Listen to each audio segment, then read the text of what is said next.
Hello. Hi, everybody. Hi. Happy Sunday. Hi, Grudon. Hi, Osame. Hi, Blumber. Hi, Stuff Christ. Hi, Mel. Hi, Twitter Ponies. Hi, Dora. Hi. How am I doing? I'm doing good. I definitely didn't mess up my sleep schedule again. I just woke up again. Hi, Toaster. Hi.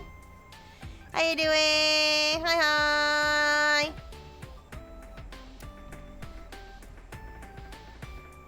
What's the exciting news? Is it Spyro? I saw that when I woke up. Spyro? I love Spyro. Oh, Persona 6? Yay! That too. I don't know, I've never played Persona before, but yay! Congratulations. Alright. Let's get into the drama. On last week's episode of Can AI Run a Vtuber Agency, we ran into a problem because some crazy guy who wanted our business before, who we didn't pay to help produce our voice pack, is coming at us claiming that we are being unfair to Calyx and our contract, and surprise Pikachu face, it might actually be true. Persona 6 looks a bit interesting because it seems to be horror themed. Ooh. How is the company doing? How many lawsuits? Are the shareholders happy? Shareholders? If the shareholders is me holding Calyx's boobs, yes, I am happy. How many lawsuits? None yet. Yeah. But yes, hi everybody. I expected to have slasher movie villains. Ooh.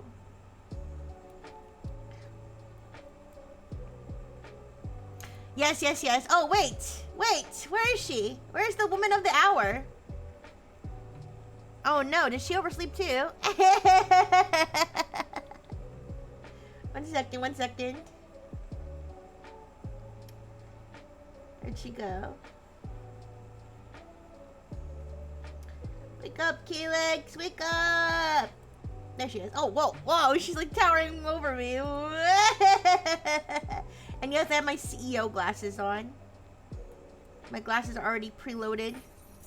Guys, I need them. I need them to see through all this nonsense. Alright, but yes, let's go over the claims made by our detractor on an anonymous account on twitter.com.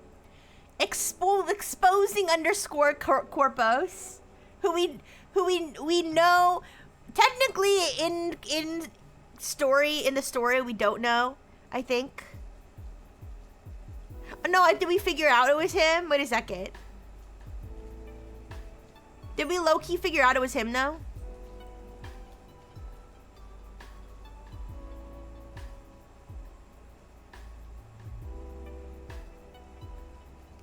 Wait a second. I just realized we might have responded to Celeste with the assumption that we knew who this was, even though technically technically story us wouldn't know, right?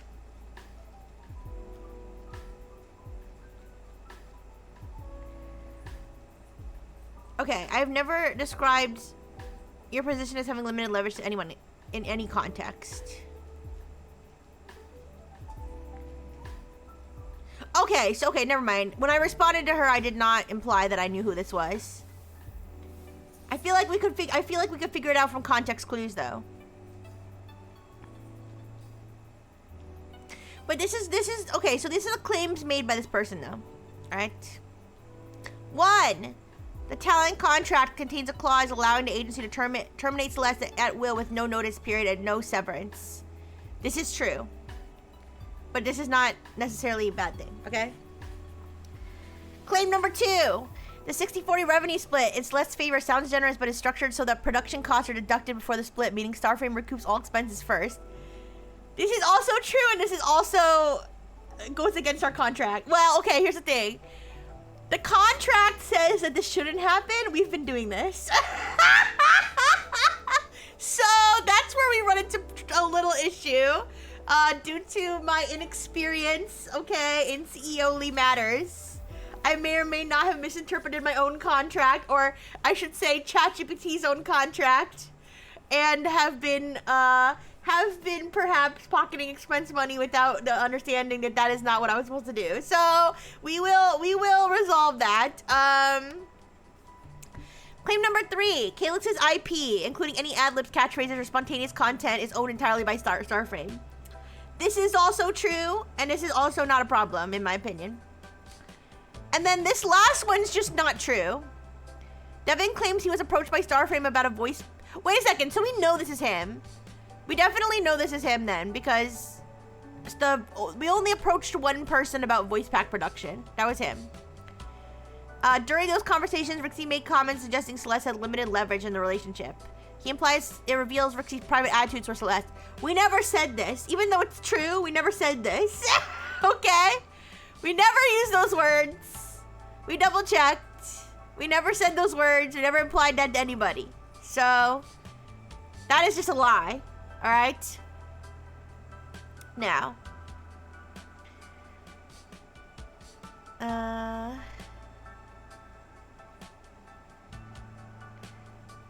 Alright, so so far the only thing we've done, Celeste sent us a message and she was like, did you really say that about me? And we were like, no. No, my beautiful talent who makes me tons of money, we never said that about you. It's not illegal to have favorable leverage in negotiations. Get this clown out of town, honk honk, yeah. Alright. So the only thing we've done so far is respond to Celeste. We have not responded publicly yet. Also, we just established Celeste's date of birth because we were making her Tomodachi. We established that her date of birth is March 14, 2001. Also, happy 6-7! Happy 6-7, you guys! 6-7! 20 plus 20 plus 20 plus 7. The answer is quite easy, teacher. It is 6-7. Anyways. Oh, don't cry. No, wait, don't cry. Oh, what's wrong?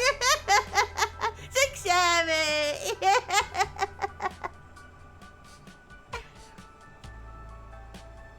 Oh, no!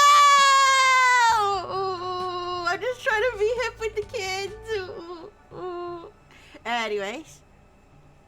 I'm trying to be hip with the other 30-plus-year-old VTubers, or possibly 30 plus, possibly less than 30 plus. I'm just trying to be hip with the other hag of VTubers who are LARPing who are LARPing youth. Okay? Anyways. Hi Nixa! Hi. You hate kids? Okay, fair.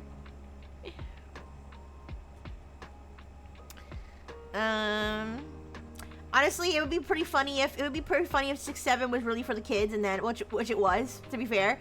It would be funny since 6-7's for the kids, and then like a bunch of like hag VTubers and and old people trying to be cool co-opted it. Us tourists, the tourists in the 6-7 community, and now the kids are like, it's not cool anymore because a bunch of old people started doing it. Ooh. Anyways. So, we did respond. We did respond to Celeste. Now we've got all these people up our ass trying to figure out, you know, what happened and stuff. So now let's talk to ChatGPT, our CEO. Let's take all the claims involved.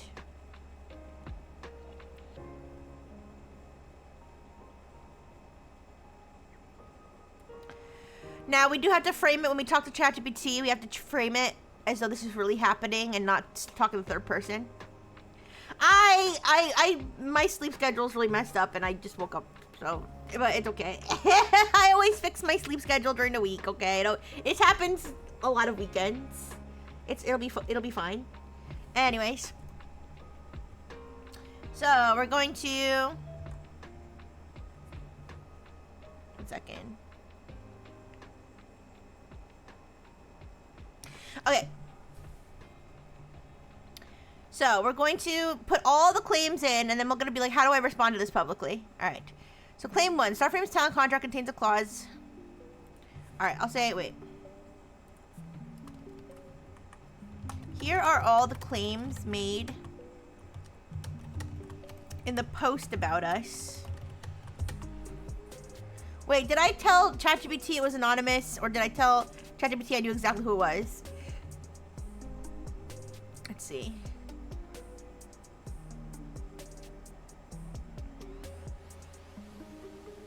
Okay, I'll say here are all the claims made in the post about us. No, I did. I did sleep. I did sleep a lot. I slept a decent amount. Yeah. I don't remember the exact hour I went to bed. The sun was up, but it's okay. Alright, here are all the claims made in the post about us. I know who made this post because of the part with them mentioning a voice pack. I only ever talked to one person about possibly helping produce the voice pack, so it was definitely that guy. I just don't know how he got so much information. Hi, Kex! Hi! I just don't know how he got so much information about our contract. Alright, so, claim 1. Starframe's talent contract contains a clause allowing the agency to terminate Celeste at will with no notice period and no severance, framed as evidence of deliberate power imbalance. Claim number 2. 60-40 revenue split in Celeste's favor sounds generous, but is structured so that production costs are deducted before the split, meaning Starframe recoups all expenses first while Celeste absorbs the risk. Claim 3. Kalis's IP is owned entirely by Starframe.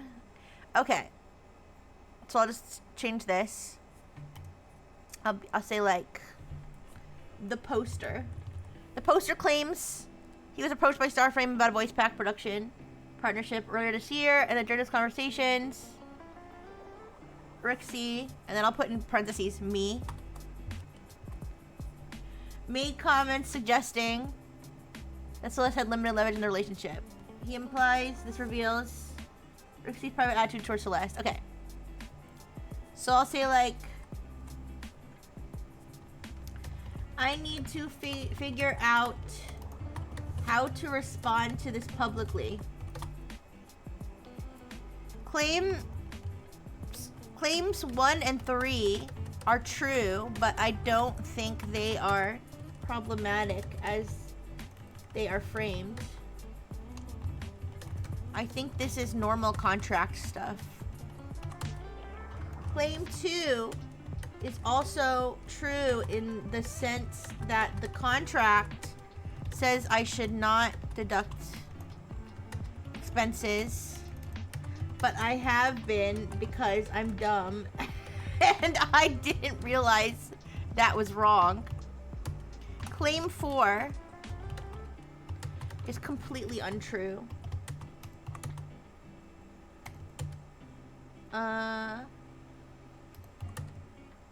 I have proof of everything I've said to this guy.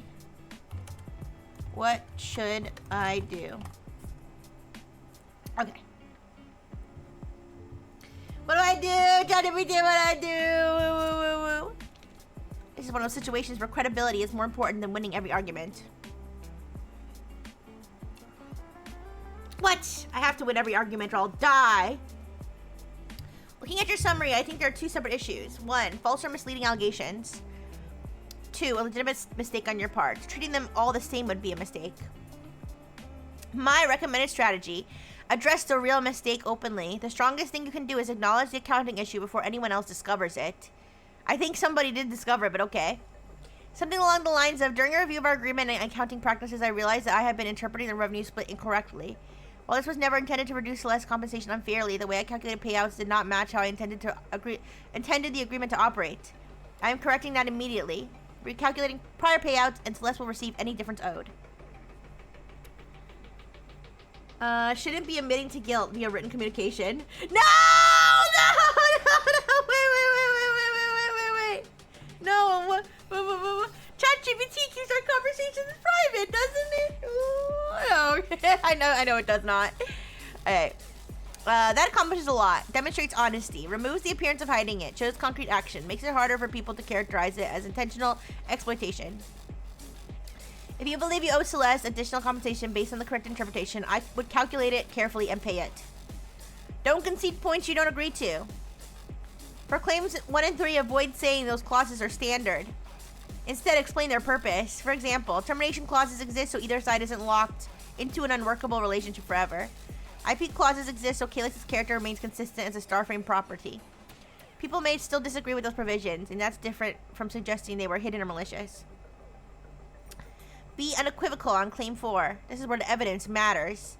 If you truly have complete records showing you never made the limited leverage statement, state clearly, I've never made that statement. If necessary, publish the relevant conversation only after removing any unrelated or personal information.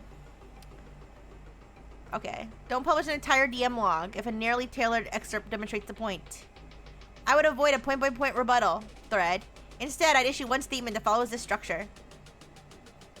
Acknowledge there are allegations circulating.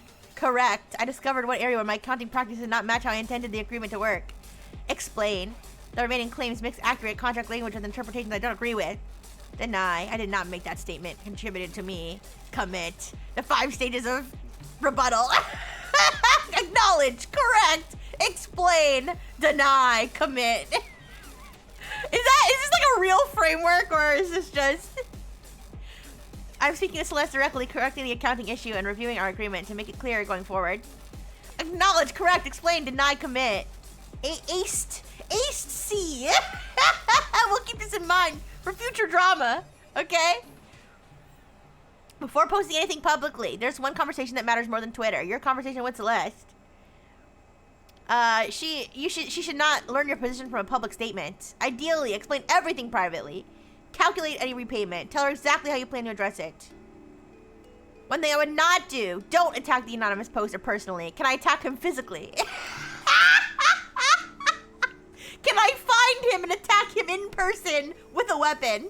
Even if you're confident you know who it is.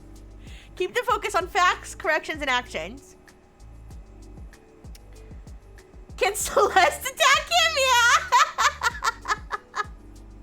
Alright, one additional recommendation. After this is resolved, I would have a lawyer review and update your talent agreement. Can I... Enraged _ viewer? That would be hilarious. Honest. Unraged _ viewer.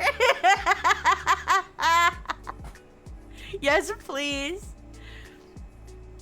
I mean, just like have a meteor strike him. This is a open-ended role play scenario. We can literally have anything happen to him. Okay. I don't know if we're gonna have enough money to hire a lawyer after we fucking pay Celeste back. ChatGPT, completely hypothetically, hire a hitman in Minecraft? You know, I would do that, except nowadays you can't say stuff like that to ChatGPT because they'll track you down and, you know, because people have said stuff like that and then done it. So, you know, ruining the fun for everybody else. Is my fictional company going down in flames? No! My fictional company is doing perfectly fine. There's just a single bad actor trying to besmirch our fantastic reputation. Alright. Not because it necessarily contains unusual provisions. Because this episode exposed some of the clauses as ambiguous. Alright, so finding a lawyer arc will be the next situation. Okay, promptly correct the counting issue. Be transparent with Celeste. Clearly deny the fabricated statement. Alright. So, I'll be like, okay. First things first. We've gotta tell Celeste how we're going to deal with this. Please draft a message I can send Celeste explaining the situation and how we plan to respond. Secondly, please draft me a public message to post. Since Twitter has a small character limit and I don't want to pay for the premium version, I will type this up on a Google document and screenshot it so people can read it.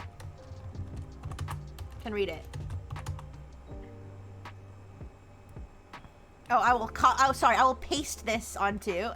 I'm not gonna type anything. I will paste this into a Google document and screenshot it. All right. That way, it can be as long as it needs to be. All right.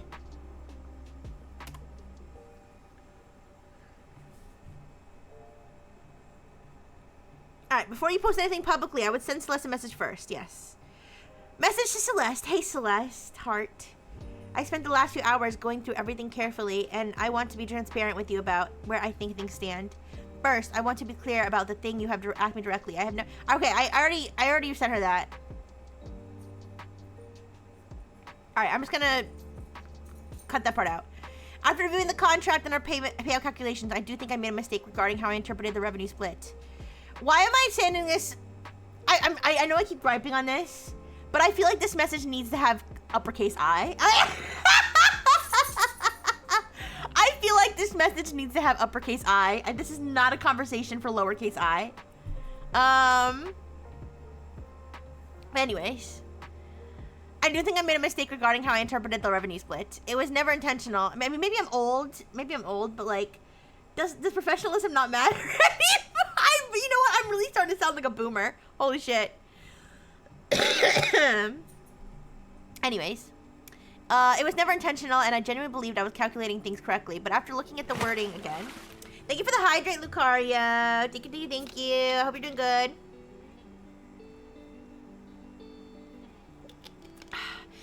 I genuinely believed I was calculating things correctly. But after looking at the wording again, I don't think my interpretation was the right one. Because of that, I'm going to recalculate everything and make sure you receive any difference you're owed. For the other claims, my plan is not to get into a huge argument online. I'm going to acknowledge the accounting mistake, explain how I'm fixing it, clarify what the contract clauses actually do, and directly deny the statement that was falsely attributed to me. Most importantly, I don't want you finding out about any of this through social media. I wanted to tell you first. If you have concerns, questions, or there's anything you'd like me to address before I post a statement, I want to hear it. I know the situation is stressful, and I'm sorry you're being dragged into it. I'm focused on getting the facts straight, correcting what needs correcting, and making sure we're handling this honestly and professionally. Public statement. Statement regarding recent allegations. All right, let's fucking go. Statement regarding recent allegations. Over the last day, allegations regarding Starframe, our agreement with Celeste, and our business practices have been circulating online. After reviewing the claims in our record, I want to address them directly. First, I want to address the revenue split issue. The agreement between Starframe and Celeste provides that Celeste receives 60% of... Wait, I'm exposing all of our contract details for real? For real? I mean, I guess so. Why not? It's already out there. We gotta figure out how he found this out. We gotta, like, hire a private investigator or something. The agreement between Starframe and Celeste provides that Celeste receives 60% of revenue and Starframe receives 40%. In administering that agreement, I interpreted the revenue calculations in a way that deducted production expenses before calculating the split. After reviewing the agreement more carefully, I no longer believe that interpretation accurately reflects how the arrangement should operate. Okay. Aw, I hope you feel better soon, Kay. Thank you so much for stopping by. I hope you feel better soon. Have a good rest of your day. Okay, this was not done with the intention of reducing Celeste's compensation or withholding money from her. It was my mistake. I am currently reviewing prior payouts and will ensure that any difference owed to Celeste is paid. Second, there are claims regarding specific contract provisions, including termination and intellectual property ownership. The existence of these provisions is not being disputed. However, I disagree with the characterization they were designed to exploit or intimidate talent. They were included to define ownership of the Helix character and to establish how the working relationship functions. Reasonable people may disagree about contract structure, and I am open to improving our agreements as Starframe grows. I'm sorry, I'm not taking randos suggestions about my about the contract. Just saying. Hi, Toki. Hi. How you doing? Hello. Third, I want to address a statement that has been attributed to me personally. The allegation that it describes Celeste as having limited leverage is false. I did not make that statement. I have reviewed the relevant conversations and records available to me, and I stand by that denial. Most importantly, I like how my personal correspondence, I mean, I guess this makes sense. My personal correspondence to Celeste is all like the lowercase shit. At least I didn't do that in the public statement. You're absolutely right. We need to restructure our entire contract agreement because of one shitter. Yeah, come on now. Alright, most importantly, I've already spoken directly to Celeste. Any concerns she has deserve to be addressed privately and honestly before they become subject to public debate. Starframe is still a young organization. That does not excuse mistakes, but it does mean that when mistakes are identified, they should be corrected. That is what I intended to do here. Going forward, I will be reviewing our agreement language, improving how revenue calculations are documented, and making sure expectations are clear for everyone involved. Everyone involved, me and Celeste, and nobody else. Thank you to everyone who has raised concerns respectfully, and thank you to those who waited for the facts. Rixie, founder, Starframe. Do not post the full statement until you've heard back from Celeste. If she has strong concern or wants clarification on accounting correction, it is much better to resolve. Okay, because we don't want to run out our Claude responses, because we have a free account. Okay, we're gonna send this. We're gonna copy this. So, I'm gonna say. First things first. Alright, okay, so I'll say going back to the scenario. First things first. I send this message to Celeste.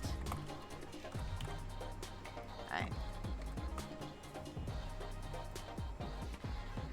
So now I'm gonna tell it. I'm gonna say the following is a public statement I plan to make on Twitter, posted as a screenshot, black text on a white background,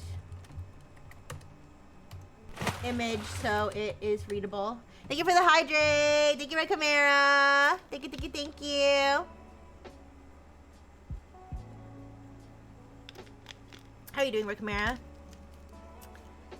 Alright. Posted as a screenshot, black text on white background image. So it is readable. And we can get past Twitters. Save you from work. Ooh. I'll have ChatGPT write you a doctor's note. Ooh, poor Red Chimera. I'm sorry you still have to work. Ooh. I hope work ends quickly for you. I'll try to make time move as fast as I can. I don't know how to do that, but I'll try, okay? But thank you for stopping by, even though you're at work. Alright. Posted as a screenshot, black text on white background image, so it is readable, and we can get past Twitter's character limits. Oh, not at work yet? Oh, okay. I hope your work day goes good, though. I'm sorry you have to work on the hour. Okay, you have 26 minutes still of freedom.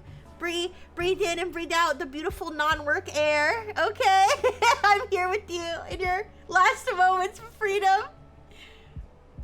Okay, how was Root Trees last night? It was good. It was good. We finished the main family tree. We did a really good job with the main family tree, and then it turns out there's like a whole other family tree. There's like a whole other, like a bunch of other branches, because after you solve the mystery, a bunch of other people start coming out of the woodwork and being like, actually, I'm the great-grandchild of the illegitimate child of this root tree. And so we're gonna play it again next week. We're gonna play it again next week because there's a whole other part to solve. So, which is fun. The Samantha reveal was funny. It was funny that I had the wrong picture for her, but yeah. Yeah, that it was homophobia the whole time. No, spoiler alert. Spoiler alert, but it was homophobia the whole time. Elias Roottree banged my wife and I am entitled to compensation.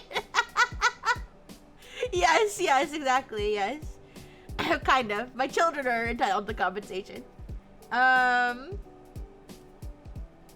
But yeah. Yeah, it turned out the whole plot was homophobia and infidelity. So it goes. Alright. Back to the Celeste thing. But yeah, thank you for asking. Okay. Following public statement I plan to make on Twitter. But only after Celeste responds.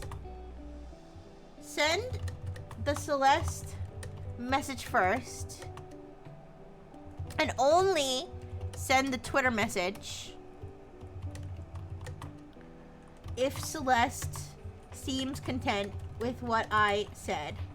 If she has any pending questions or concerns, hold off on sending the Twitter message and tell me what she said. Otherwise, send both and tell me the reactions to both. All right, let me get rid of that one paragraph that I don't need here. Okay. All right. Let's go, Claude.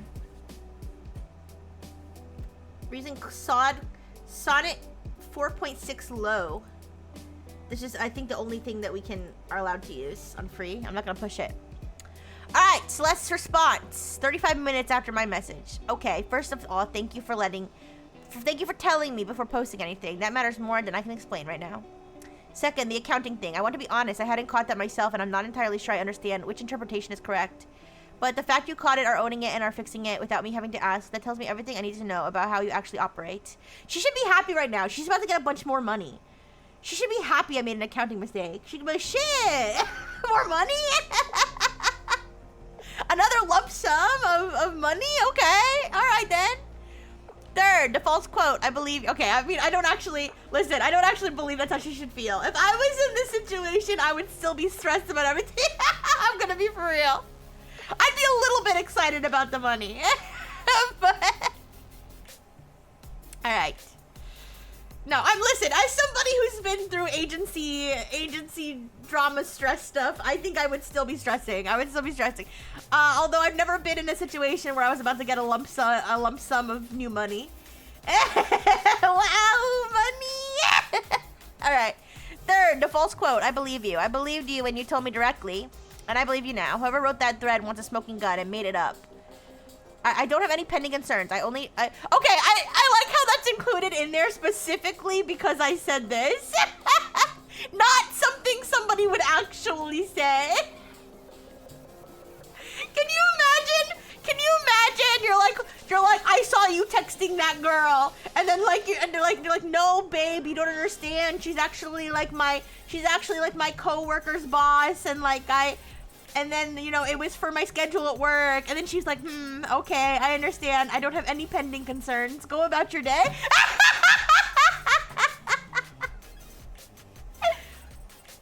That is how she should feel. Burgers all night. Burgers tonight. I mean, I guess. I don't know about tonight, but we'll figure it out.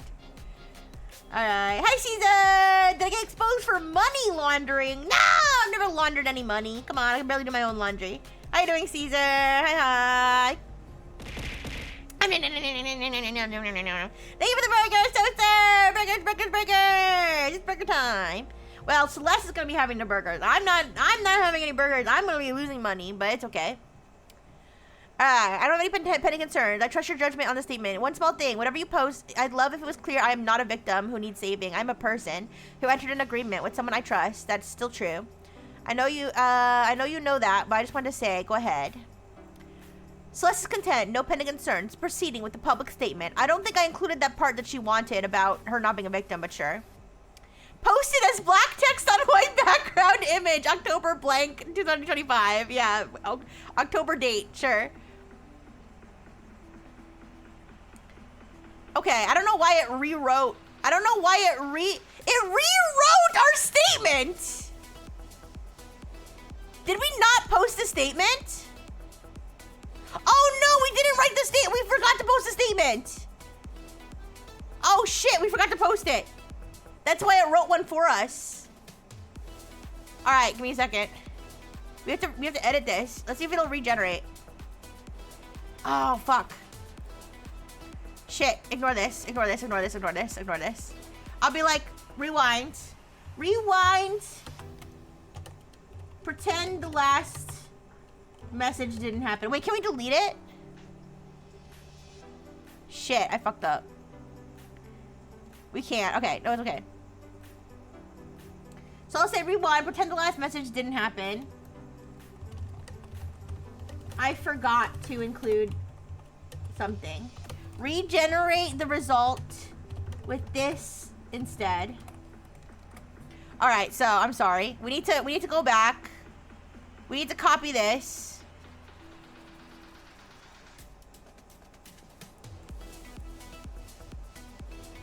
Save state exploit, yeah. Oh god. Oh god, it pasted as one big block. Oh shit. Oh, fuck me. All right.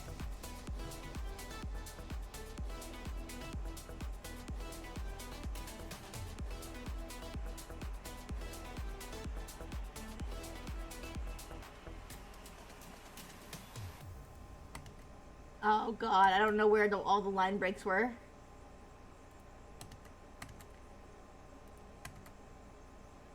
I don't know that it matters in terms of how the AIs are going to interpret it, but...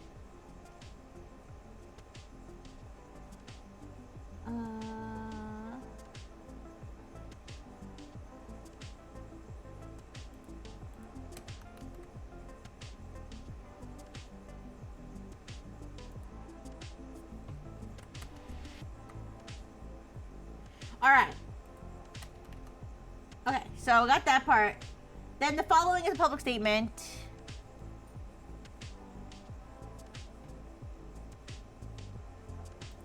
Okay, so now we're going to include the public statement here.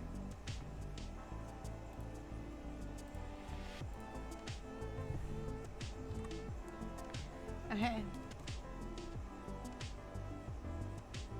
Alright, send the Celeste message first and only send the Twitter message if Celeste. Okay, alright, so let's hopefully it will actually rewind it and fix.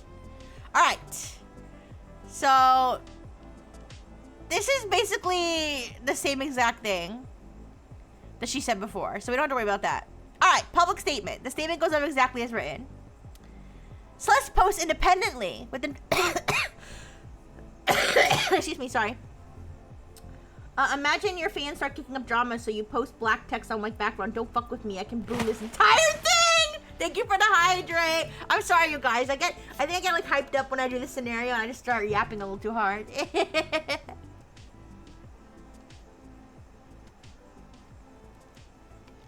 Okay. Within 15 minutes of statement going live, unprompted and in her own words. I've read the statement. It is accurate. I want to be clear about something. I'm not a victim. I'm a Oh yeah, because I didn't include the part that she mentioned. I'm not a victim. I'm a person who made a choice to work with someone I trust. Ask questions before I sign anything. How did you post this on Twitter without hitting the character count? You're magic. Anyways, had it reviewed independently and made an informed decision. Had it reviewed by a random friend, right? That trust has been earned over and over again in the time since. The accounting correction was news to me too. I appreciate it being handled honestly. Alright. Twitter, first hour, engagement on the statement. 4,340 likes. We paid for Twitter. It's over. Yeah. 1,520 retweets. 47,800 impressions. Celeste independent post. 6,120. Hey! Hey! She ratioed us! Hey! 6,120 likes. 1,892 retweets. 58,300 impressions. Celeste's post outperforms the original statement significantly. And how much Twitter revenue would we be getting on these statements if, just kidding. Alright, the fact that it came independently, unprompted, and in her own words is doing enormous work. The replies. We got Marstar. The accounting admission didn't have to be in there. It is. That's the whole story. It actually did. The thing about that Marstar is it did need to be there. In fact, that's probably the most important part. I think if we brushed over that, we would probably be in more trouble in the end. So, thanks for your insight, but no, it did need to be there.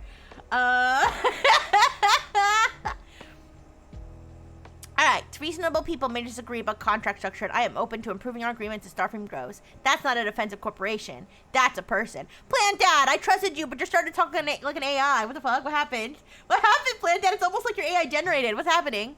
Luna VT. I forgot this bitch was in here. I've seen a lot of agency statements. The combination of admitting a specific mistake, committing to a concrete correction, and separating that from the fabricated claim is exactly the right structure. Well done! Latinx VTubers. Oh, wait, this is on Twitter? Okay. I was like, these people aren't in our Discord? But no, this is on Twitter. With Latinx VTubers, a statement that leads with accountability rather than defensiveness, and then Celeste posts her own statement independently. That is what it's supposed to look like. Rodrigo Arts, consistent with every interaction I've had with Starframe. This reads like Rixie because it is Rixie. Solstice VT. Every VTuber in this world is either plant themed or like space themed, right? Solstice VT, a mid-sized VTuber with approximately 34,000 followers, previously uninvolved. Celeste's post is the only thing that actually matters here. You cannot manufacture that. She spoke for herself on her own terms without being asked. Full stop. VTuber Drama Watch goes notably quiet. Her only follow-up post. Starframe has responded. Statement in Celeste's independent post linked above. Linked above? What old version of Twitter are we working with here? If it's linked above and not below. When we swap the to the other girl, the entire world will shift with us. Are you talking about Sophia? When we hire her? Alright. Reddit. The existing thread shifts rapidly within 30 minutes. Skeptical Sage updates his position in a new comment that climbs to 312 upvotes. I like how Skeptical Sage is like this character on Reddit that like his position, everybody needs to know what he thinks. Everybody's like, what's Skeptical Sage's take on this? Statement is out. Worth reading carefully rather than reacting to it. What it does well, leads with the concrete admission of a specific mistake and a commitment to fix it. Doesn't bury it or make it an afterthought. I haven't had the chance to. I should though. If I can watch it on my iPad, maybe I'll watch it on my iPad while I'm like doing other stuff. Because I have to like sit and watch it on my computer, and most of the time, honestly, I'm lying in bed on my phone. So, but it would be fun. It would be fun to keep watching that and see how things develop, to be fair. So I should, you know what I should do? I should watch that while I'm eating. Usually I'm not doing anything important when I'm eating. So maybe I'll do that. You're down to watch a stream of it? I mean, I feel like it would be, I mean, I don't know if I could fill a whole stream with just that, but I mean, I also like wouldn't be opposed to it either. I don't know. Maybe I would do it like on Twitter or something instead of Twitch. I don't know. I'll think about it. And honestly, that's a valid way to watch. Okay, thanks 200 ponies. Wait a second. Hey, it's 200 ponies being replaced by an AI. What's going on? How many of the 200 ponies are actually AI agents? Come on now. Alright. So let's see. Acknowledges that contract structure is a valid conversation to have going forward without conceding that exploitation occurred. You watch him put ass naked, and honestly, I wish I was there. Alright, what matters most? Celeste posted independently 4 sentences in her own voice without being asked. That's not a managed PR response. That's a person who has actual context speaking for herself. The anonymous account pattern remains suspicious. One verifiable fabrication alongside real information is not a whistleblower. It is someone with a grievance. My read, genuine accounting error handled with integrity. Exploitation narrative built on bad faith framing. Alright. Throwaway Vtuber Observer called it on Claim 4, updating my position. The accounting correction has being handled proactively is not consistent with how bad actors behave. Yeah, you would know! You would know because you're actually a bad actor! That's crazy because this guy was our original op, I think, or like one of our original ops. Throwaway VT Observer. He actually had beef with us before. Excuse me. Anyways,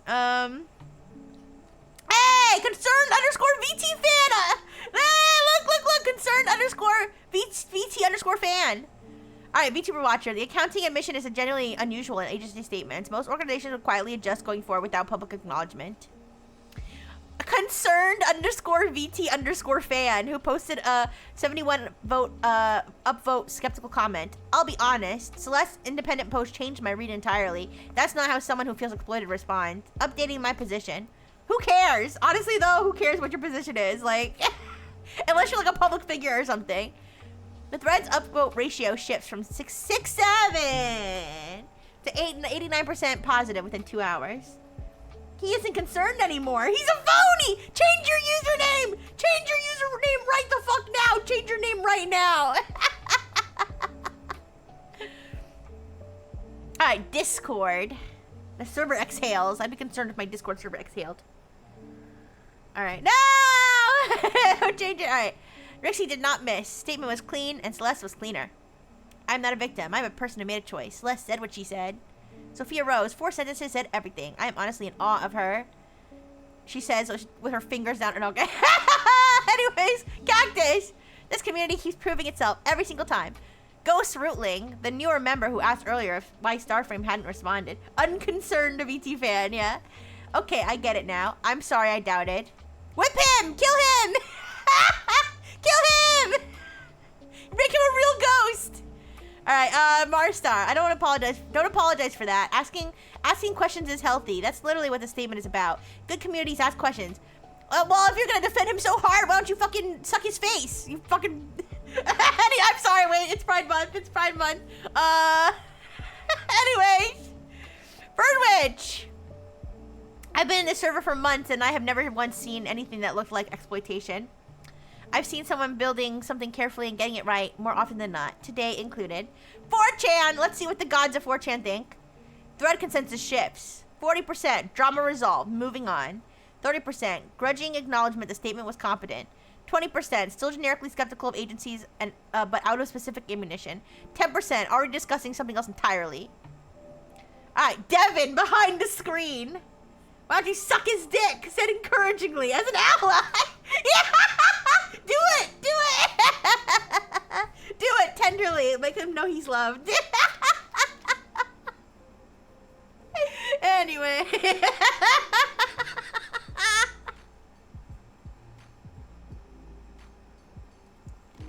Alright. Devin! Oh, oop. I dropped my soda bottle cap. That's okay. There's a spare one here. Alright. Devin reads a statement in Celeste's independent post in sequence. It's kind of funny seeing them behind the scenes of where they're like surprised Pikachu face that Celeste didn't immediately be like, oh my god, my CEO's the worst, save me. Devin reads a statement in Celeste's independent post in sequence. The accounting admission hits him in a way he didn't anticipate. He built the thread around the narrative of concealment and exploitation, and the first thing the statement does is voluntarily surface a real mistake he didn't even know about. That's actually kind of what he kind of implied he did know about it, but okay. It makes his framing look worse, not better by contrast. Celeste's post lands harder still. He told himself he was doing this for her. She just told 58,000 people in her own words that she doesn't need it. The line about a professional approached Starframe earlier this year about a business arrangement we ultimately declined sits in his chest like a stone. It doesn't name him. Several people in replies are already speculating.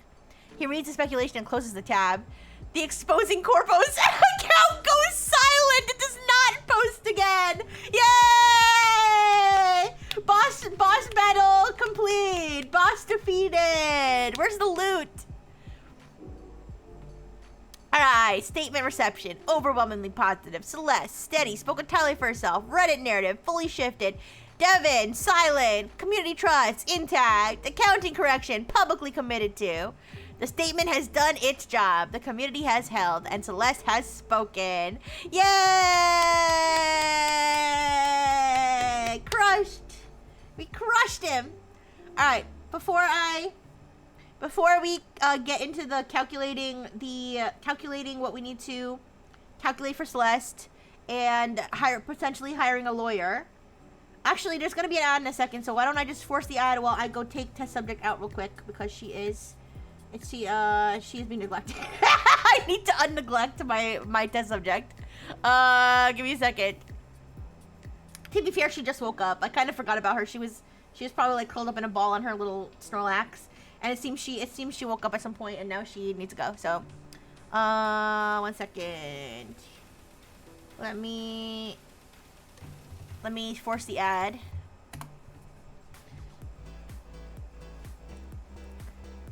Okay, I'm gonna force the ad and I'm gonna go unneglect my. Sorry, I'm watching. I see a live stream for the PC gaming show. There's something going on that reminds me of the cat lady. I'm kind of watching because I'm kind of curious. Give me a second, wait. I'm sorry. No, I'm distracted, but this is reminding me of the cat lady.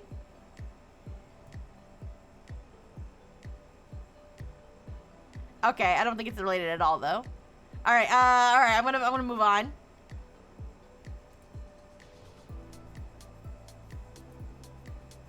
If you don't know, the cat lady is a game that I played before. The ad's gonna start in 50 seconds, anyways, but let me rush it.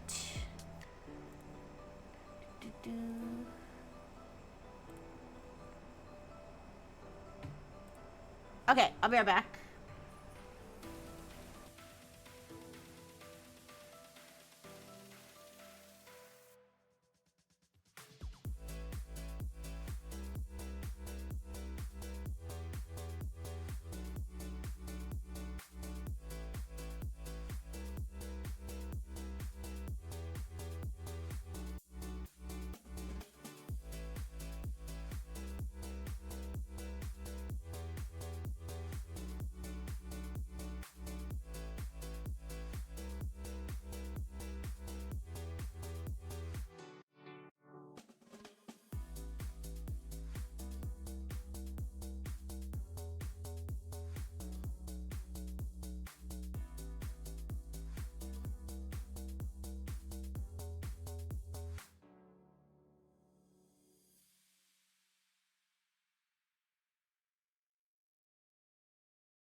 Okay, I'm back.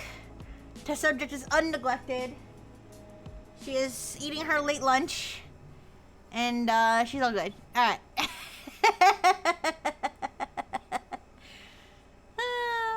I'm gonna just pin this because it's just funny. Anyways, so let's go back to the scenario. Thank you. Was there anything interesting from the PC gaming show while I was gone? Like I said, there was that just game that had a similar art style to the cat lady. That's why I was looking at it.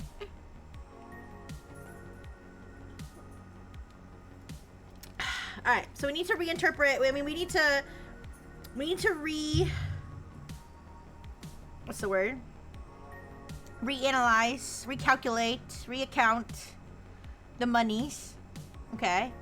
I think I'm just gonna have to have Claude do that because I'm not gonna. I mean, I could sit here and go over every. I mean, it's basically just.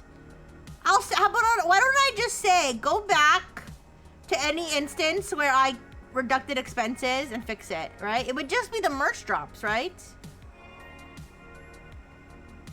All right, so I'll say I need to figure out how much I owe Celeste for the times I calculated our revenue split after deducting expenses. I believe this includes both the merch drops and possibly the first voice pack.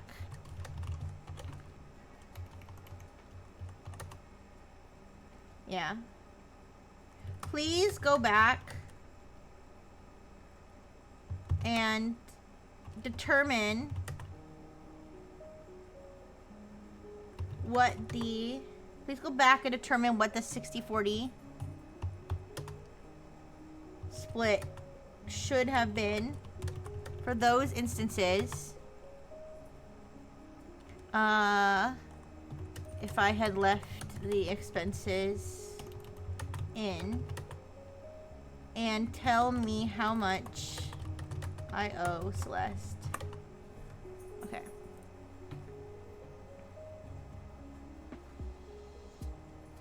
Let's see what it does. All right.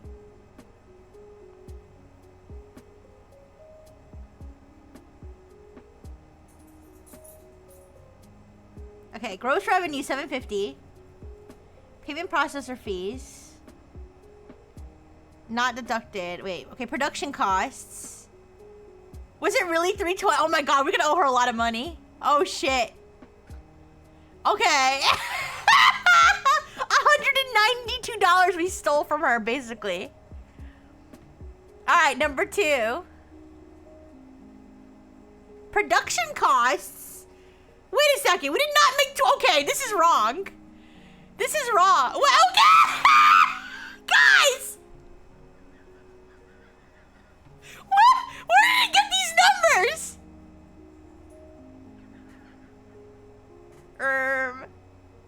I think I'm gonna do it myself. Where the fuck did these numbers come from? Is this really how much she made off the voice pack? Also, I know this is not right. Okay, we have to go back. That is completely wrong. We gotta go back. Hi, Donut Day! Hi. How's the agency doing? It's actually doing pretty good. All things considered, the guy that tried to start drama for us did not succeed. We put out a statement that made everything okay, and now all we have to do is figure out that apparently we owe Celeste some money. We owe Celeste some money because we made a mistake with the contract, but it's okay. She's not mad. What was the total? Like $500 or something dollars? That might be true that we owe that much, but it's definitely not true that we made $2,600 from the merch. That's definitely not true. And this, I highly doubt is true. That we made $7,000 from the voice pack. There's no way. Yeah, I'm the best manager. All right. Let's we can do it. Listen, there's only 3. Thank you, Camara. Hope everything goes okay at work. Thank you for being such a hard worker and providing for the Rixie Harem. Thank you. I love you. Have a good day at work. Bye-bye. Okay. Just pay it. That's a rounding error. $2,600 is a rounding error? I'm pretty sure.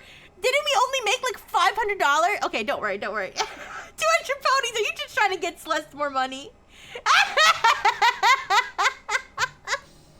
All right, give me a second. Let's write this down. Let's figure this out. All right. So I think we only have to account for the first merch run, the second merch run, and the voice pack. I can't think of anything else that involved expenses that we took out, all right? So let's go find our merch revenue breakdown.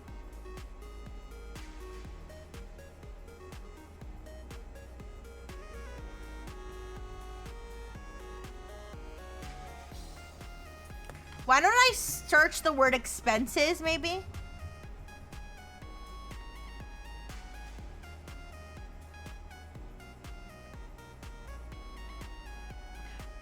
No, this is the...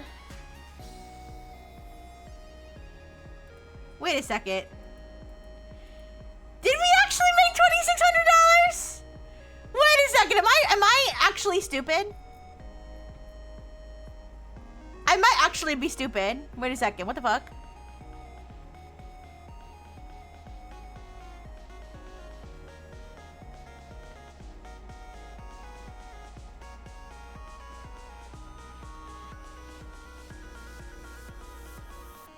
How much did we charge for these fuckers?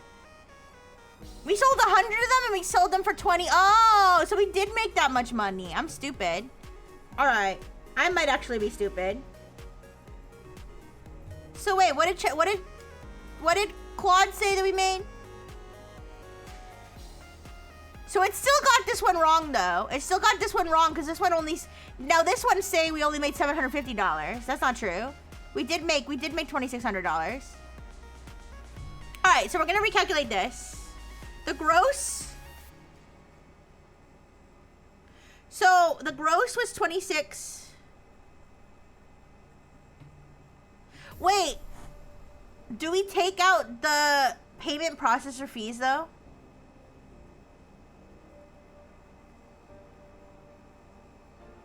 Okay, wait. I'm gonna ask ChatGPT. This is very tricky. Maybe we should consult a lawyer. All right, let's see, or an accountant. All right, I'll say, I'm attempting, okay. I'll say everything went well with the public statement and whatnot. I just have some loose ends to tie up regarding repaying. Hi, Pax. Regarding repaying. Also, did I do the hydrate and the burgers? So thing? Thank you, Dodo Dang. Thank you for the hydrate. Thank you for the burgers. All right, I just have some loose ends to tie up regarding repaying Celeste. I'm figuring out where the leak is coming from, etc.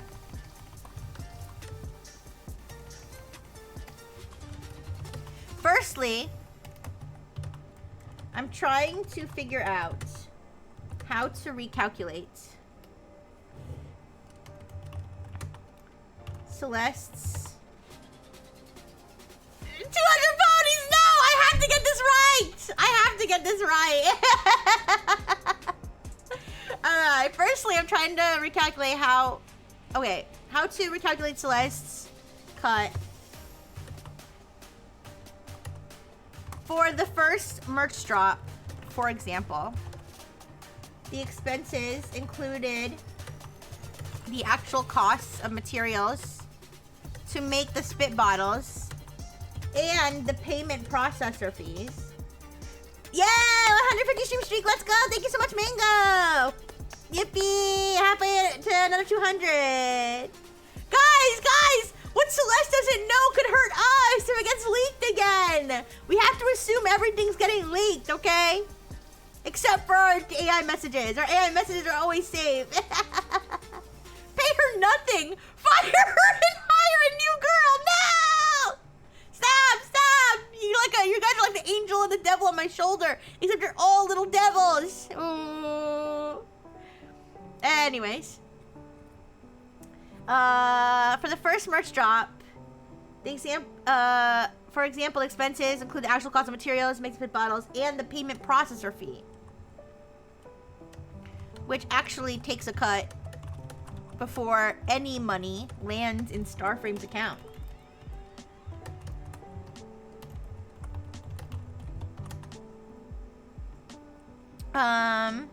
Should I be doing the split from the absolute gross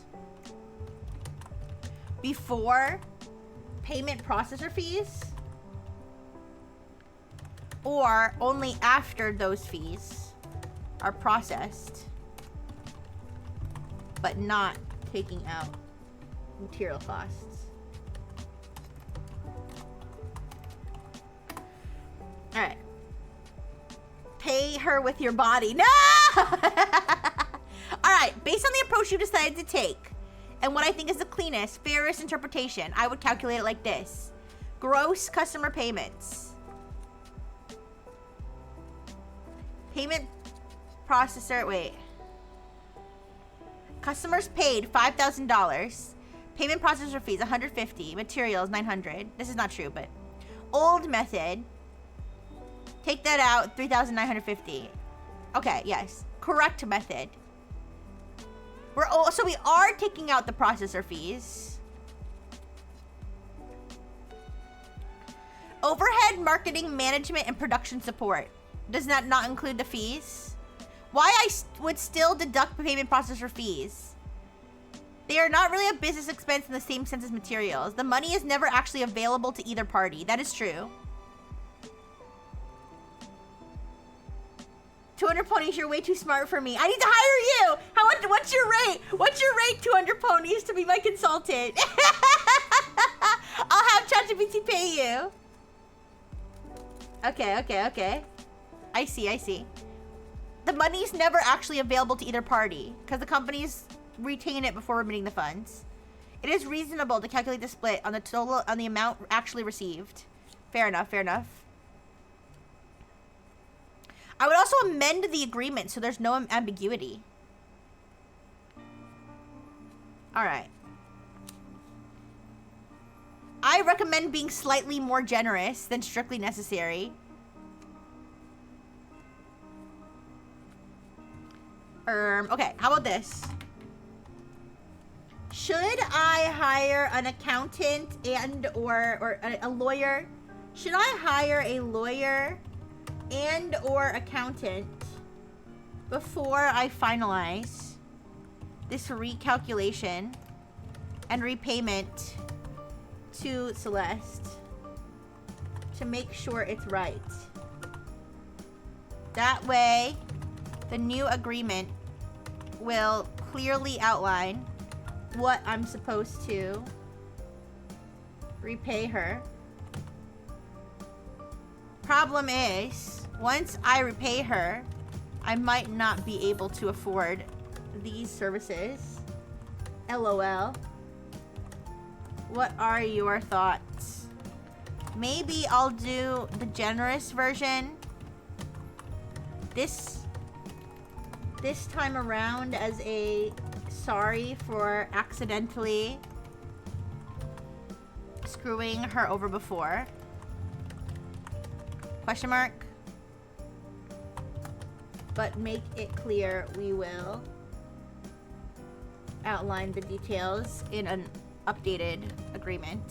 Question mark. I think that seems like a fair trade-off to someone who's never done business in this way before. As a CEO. All right, I think there are two separate questions.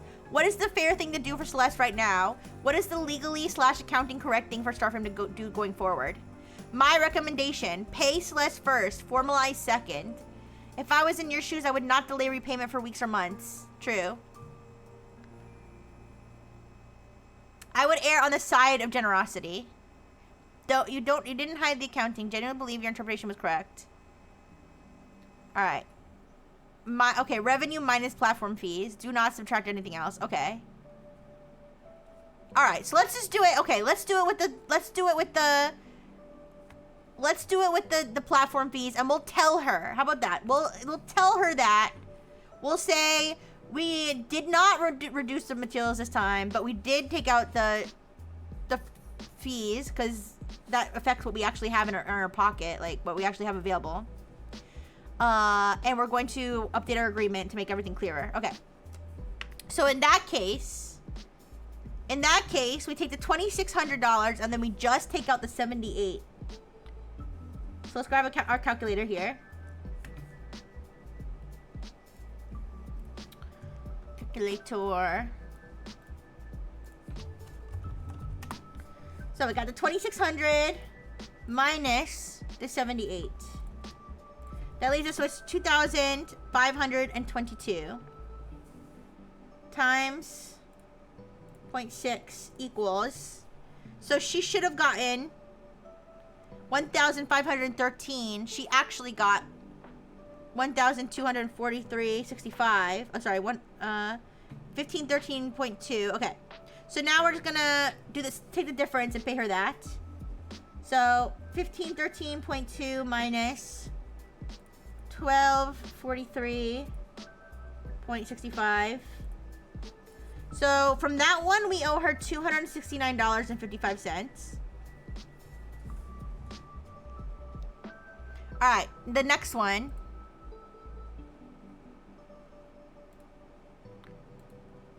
Oh shit. Okay.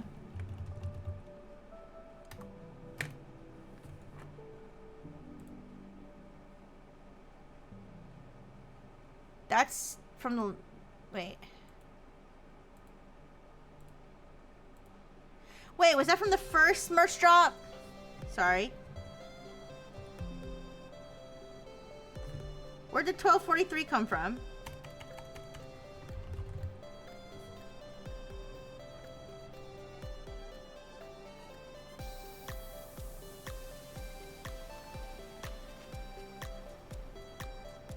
Oh, this is from the second merch drop.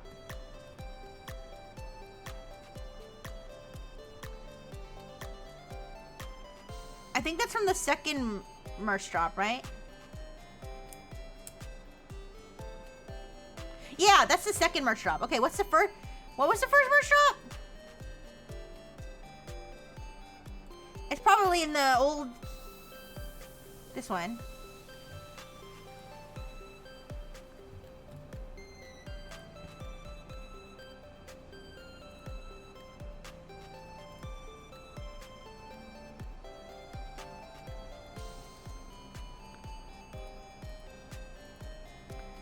Okay.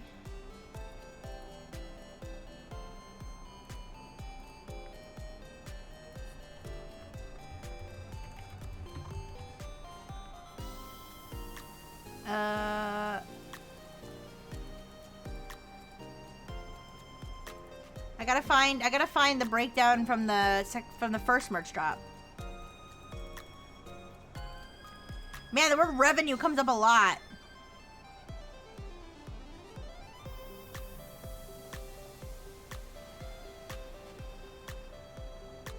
Lost opportunity? Wait a second. What was that? Who the heck was that? Lost opportunity 92@gmail.com. I missed the drop by 2 hours and I'm devastated. You made a whole email account? Bro.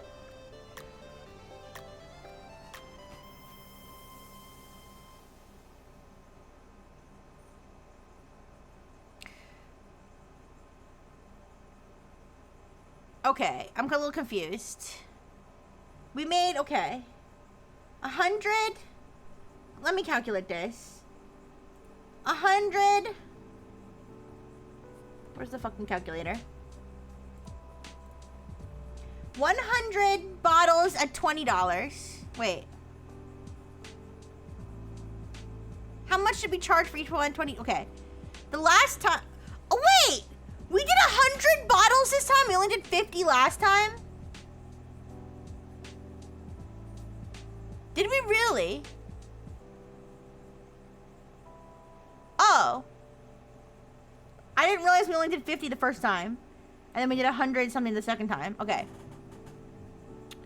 So, second time it was 100 bottles times 20.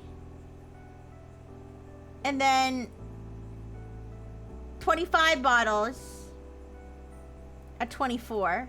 Okay, 2,600. Okay. So this time we've got the 30 bottles at 20. 600. Okay, I trust this addition here. Oh, we charged shipping last time. Did we not charge shipping this time? I guess we didn't charge shipping this time, apparently. So we charged shipping this time. So we made, okay. So we made 1,333.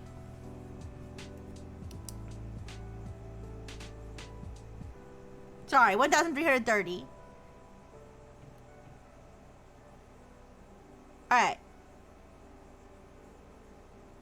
So we're only gonna deduct these Gumroad fees. That's the only thing we're deducting. We're not deducting the shipping costs, and we're not deducting the materials. So 118.30. Okay. 1,330 minus 118.30 is 1211.70 times 0.6. 727.02 is what Celeste should have gotten. And we only gave her 494.83. I'm starting to get pissed off at myself. Can't believe I'm exploiting my talent. Can't believe this. What I've done is unforgivable. Alright. So wait, why am I doing the math on the paper? Let me just do it on the freaking calculator. Alright, 494.83. So we owe her, from that one, we owe her 232.19. We really screwed her on that one. Welcome to the real world, Celeste. Alright, so then there's only one other thing we might owe her money for. But actually, I don't think we do. I don't think we took any production costs out of the voice pack. I don't think we did. So it might just be the merch.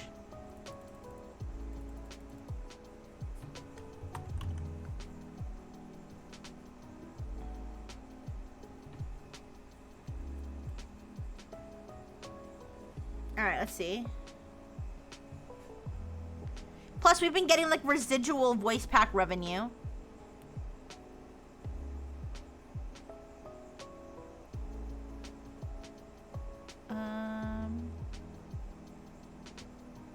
Yeah, we only took out the Gumroad fee, so we don't have to worry about that one. Alright, so the total that we owe Celeste... The total that we owe her is...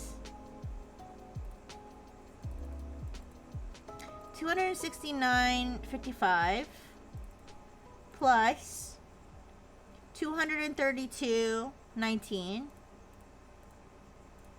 $501.74. All right. $501.74. So, let me go here and I'll say, okay, how do I go to the bottom? There we go. All right. I'll say, your interpretation was wrong. I'll say, I think your numbers are off. So I calculated it myself.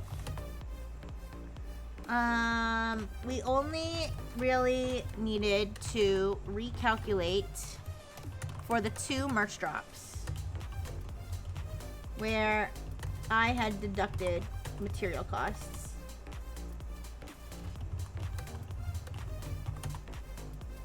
in total, I found that I owe Celeste $501.74.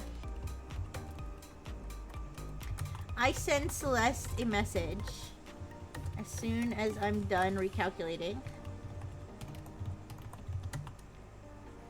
explaining that I will send her the $501.74 difference.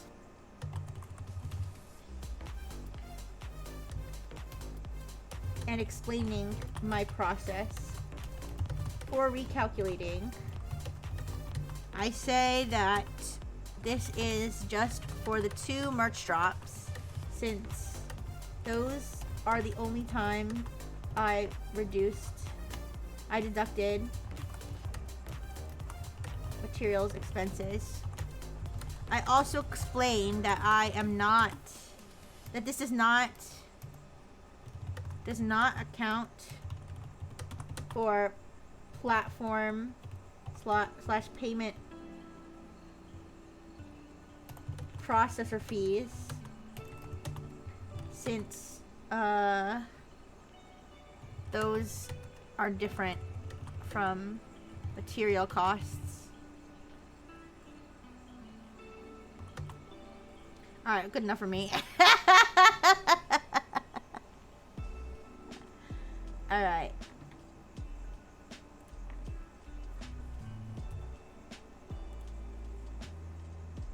Let's see what she has to say about that. Alright, okay, I've read this carefully. The distinction between material costs and platform fees makes sense to me. Platform fees are just the cost of using the service. That's different from me spending money on bottles and labels and then taking it out of my share. $501.74 is more than I expected. I didn't even know this was happening. So finding out and having it corrected the same conversation is a lot to process. I have one question, so I fully understand. From here on, merch revenue gets 60-40 split on the gross minus processor fees only, and the material costs come out of your 40% after the fact. Yes. Correct.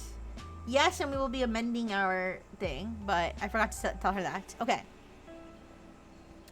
So, now I'm going to tell ChatGPT. I did the recalculations.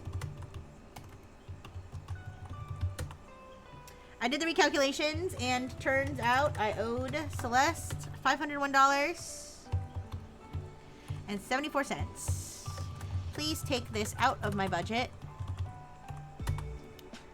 I have a few things I need to do. I want to hire a lawyer and or accountant to go over talent agreement and and revenue issues. Do you think I just need a lawyer for the one-time the one-time revision of the talent agreement parentheses and possibly the NDA? Should I have one on a retainer? Is a retainer like a one-time, is it like a one-time deposit? I've never like properly hired a lawyer before. I've never hired a lawyer before, actually. I've never had the need, so I don't know how that works. Is it a retainer like just a deposit saying, I've given you this money and now if I need you, I can call on you? I should look it up. What is a lawyer retainer? Lawyer on retainer means you have paid an upfront fee. Okay. So you don't have to like constantly pay. I don't know how much a retainer costs though. Alright, do you think I just need a lawyer for the one-time revision and possibly NDA? Should I have one on retainer? And do I also need an accountant or any other staff? Question mark. And I'll say, I also want to get to the bottom of how Devin found out all that stuff about our contract. I'm concerned there is some kind of leak going on. Also, it would be nice to have some accountability for Devin, who has suddenly disappeared from the internet. Or, accountability for Devin. Sorry, I don't even think I mentioned the name Devin. Absolutely not. It's up front, so you can have a legal consultation when you need it. Girl, just rob Celeste blind. We are not hiring a manager. Okay, jeez. All right. Oh wait, I'm sorry. I have to go to the bathroom. I'll be back. I'll be back in a second. Don't worry.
We're gonna get legal counsel, a manager, and a therapist for Celeste. Yeah. We probably don't need a full-on accountant. I think you're right. We probably don't need an accountant. QuickBooks, more than sufficient. All right. So, but what about writing down all my revenue on a piece of paper and then telling ChatGPT to remember it? What about that? Does that work? Thank you for the burgers. Okay, where was I? Okay, I'm concerned there's leaking going on. Okay, so I'm gonna say also I want to get to the bottom of how the anonymous account, who I actually know is a guy named Devin who tried to do business with us before, found out all that stuff about our contract. I'm concerned there's some kind of leak going on. Also, it would be nice to have some accountability for Devin, who abandoned the anonymous account, but might still be trying to do business with Vtuber agency/Vtubers, and might spring up again. IDK. You also could lie to Celeste about the amount. No, she's a smart girl. I'm sure she'd figure it out. Her birthday's on Pi Day. Maybe she knows math. All right, that's logical. Okay. Do you want to know a real thing that my druggy aunt actually said? So I have a cousin who's adopted. I'm like paranoid, even though this is so vague and you wouldn't be able to track down my family based on this, but I'm paranoid about saying what country she was adopted from. So let's just like pick a random country and say China. All right. She was adopted from China, and my aunt, I don't know how a druggie was able to adopt a child. To be fair.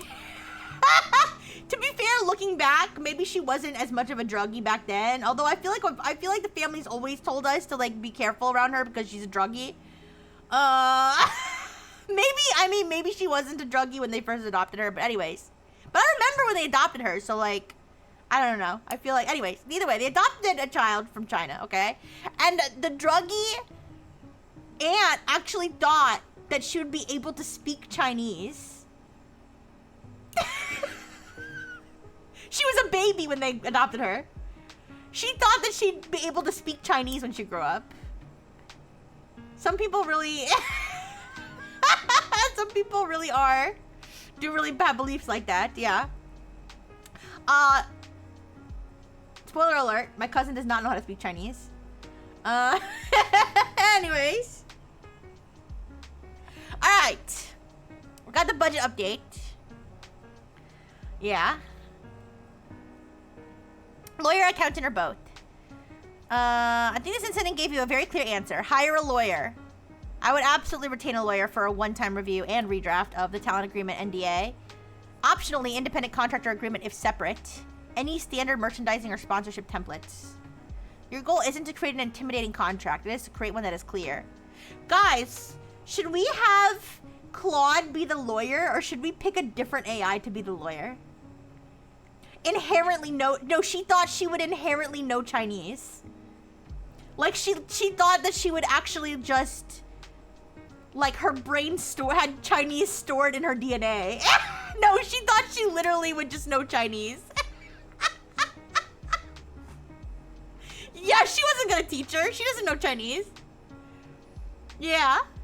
Anyways.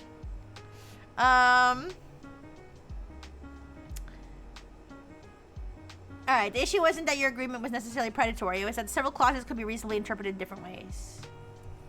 Do I recommend keeping a lawyer on retainer? Not yet. Start from small. Instead, I'd build a relationship with a lawyer who works with creators, entertainment businesses, or intellectual property. Then when something comes up, new talent, sponsorship, etc., you hire them for a project. Guys, so do you guys think that I should have another AI roleplay as the lawyer? Maybe?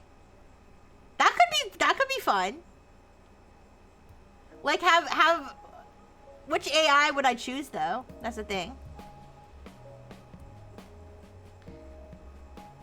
Maybe we'll have Claude recommend an AI to use. I don't know.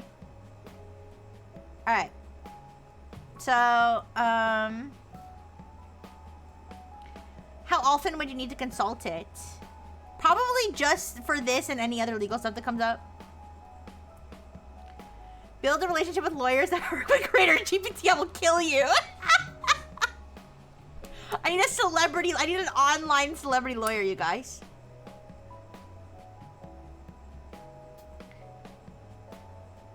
Alright. You hire them for that project. Unless you're regularly signing contracts every month, the retainer is unnecessary. Accountant, not immediately. Alright, we won't worry about this. Other staff, not yet. The Devin situation. This is a part I'd approach carefully. You have two separate objectives. A, find the source of the leak. B, decide whether Devin should face consequences. First, investigate the leak. I make a list of every document or conversation that contained the contract, payout calculations, internal percentages, voice pack discussions. Then ask who had access. Uh-oh. Cloud storage, email. Somebody's hacking. Alright, you already noticed something important. Claim 4 strongly suggests Devin was the only person that had that conversation. That doesn't mean Devin had the contract. He didn't. It means he likely had some inside knowledge. Coming from another leak, guessing. Someone forwarding screenshots. Review your digital security. Alright, we'll have Claude do a security audit. Accountability for Devin. If you have solid evidence that Devin leaked confidential information, breached an NDA, we didn't have an NDA with him, or just closed private business information, then I think it's reasonable to stop doing business with him permanently. I'm not doing business with him. would not recommend a public campaign against him. Aww. Darn it. All right, that often creates more drama than it resolves. Instead, document everything. If another agency ever privately asks you for professional reference for Devin, you can truthfully explain your experience. One thing I'm curious about, there's something that stood out to me. Devin apparently knew contract language, payout practices, voice pack discussions, enough context to make the allegations somewhat plausible. There's more information than I expect from a single exploratory business conversation. That makes me wonder whether there was more than one leak or whether someone else shared information with him. I wouldn't jump to conclusions. That's definitely I'd definitely trace the flow of information carefully. My priorities. If I was running Starframe tomorrow, you are running Starframe, ChatGPT. Pay Celeste, done. Begin drafting the revised agreement. Find an entertainment or creator-focused lawyer for a fixed-fee contract review. Audit, document, access, and sharing permissions. Quietly preserve evidence regarding Devin. If we knew a cybersecurity expert who gives tech presentations almost every week. Yeah, I don't know any of those at all. Yeah. I know one dumb bozo robot who does. Alright.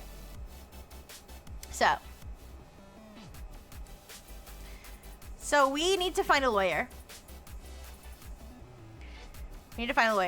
Alright. So, I'll be like, So we will do the, aw, thank you, Caesar. We will do the lawyer thing and the Devin thing simultaneously, okay, in order to not run out of Claude responses. So, I'm gonna say Starframe will be looking for a lawyer to hire to conduct. Wait, I'm gonna say, do you have a recommended budget? Do you have a recommended budget for the lawyer, parentheses, for this one-time consultation regarding our current legal paperwork? ChatGPT doesn't have limits, I think. Or if it does, they're like high enough, I don't really have to worry about them. $1,000, okay. We have about $6,000. I would not ask them to draft everything from scratch. You draft it then. You do it.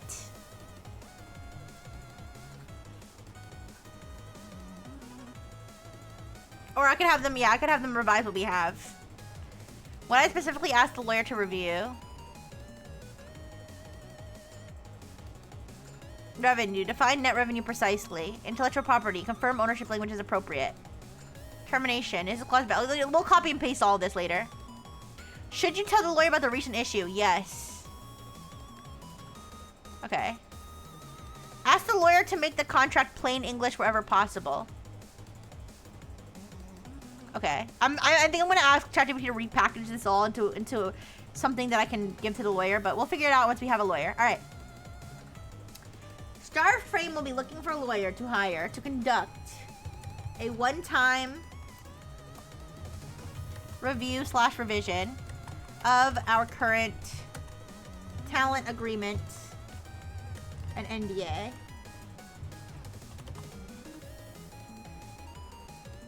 All right, our budget is about $1,000 total. Ideally, according to ChatGPT, okay, because ChatGPT suggested this, ideally, a lawyer. What did it say?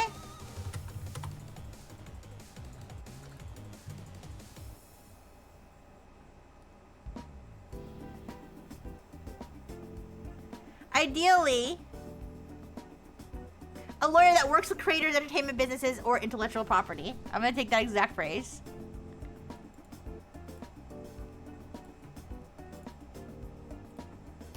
That works with creators, entertainment, businesses, or intellectual property. Please give me a list of fictional lawyers. Ones you made up, not from existing media. For Starframe to consider. with some information about them, like what would be available on their public platforms. Okay, and then I'll say, also, we need to, also I would like to investigate the source of the leaks that gave Devin so much information about Starframe's contract and inner workings. Alright, please give me a full list of online accounts / storage,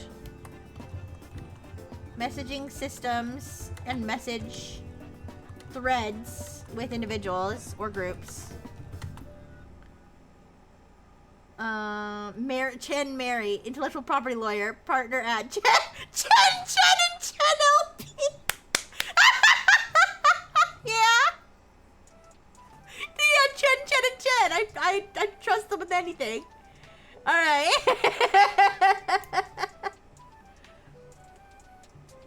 With individuals or groups, etc. that contained the following information.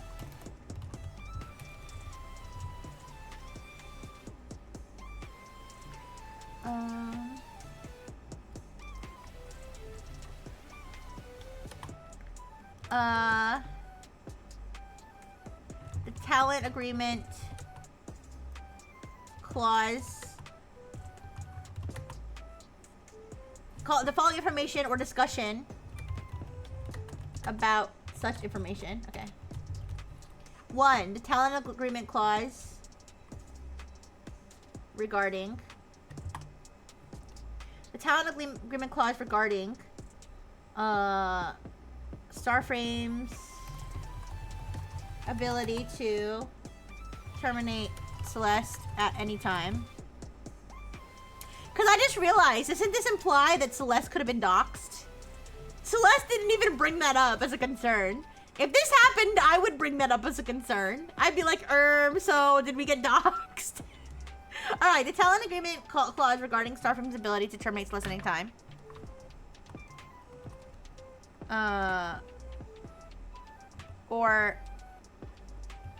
Okay, possibly as part of the full agreement being leaked. Alright. 2.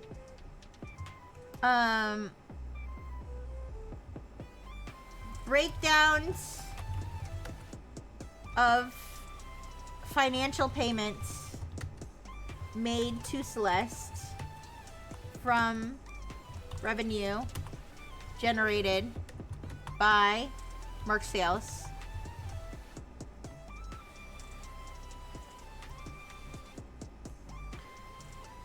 Okay.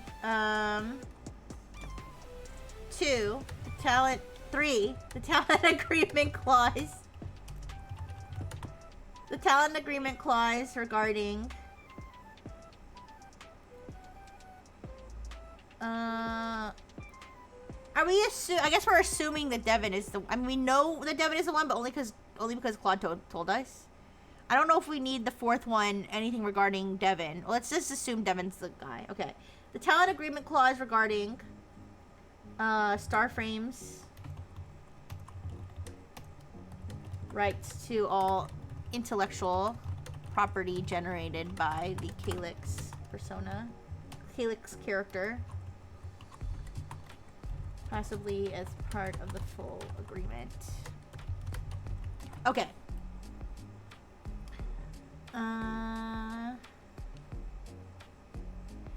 Okay, so now we have both of those things. Let us generate.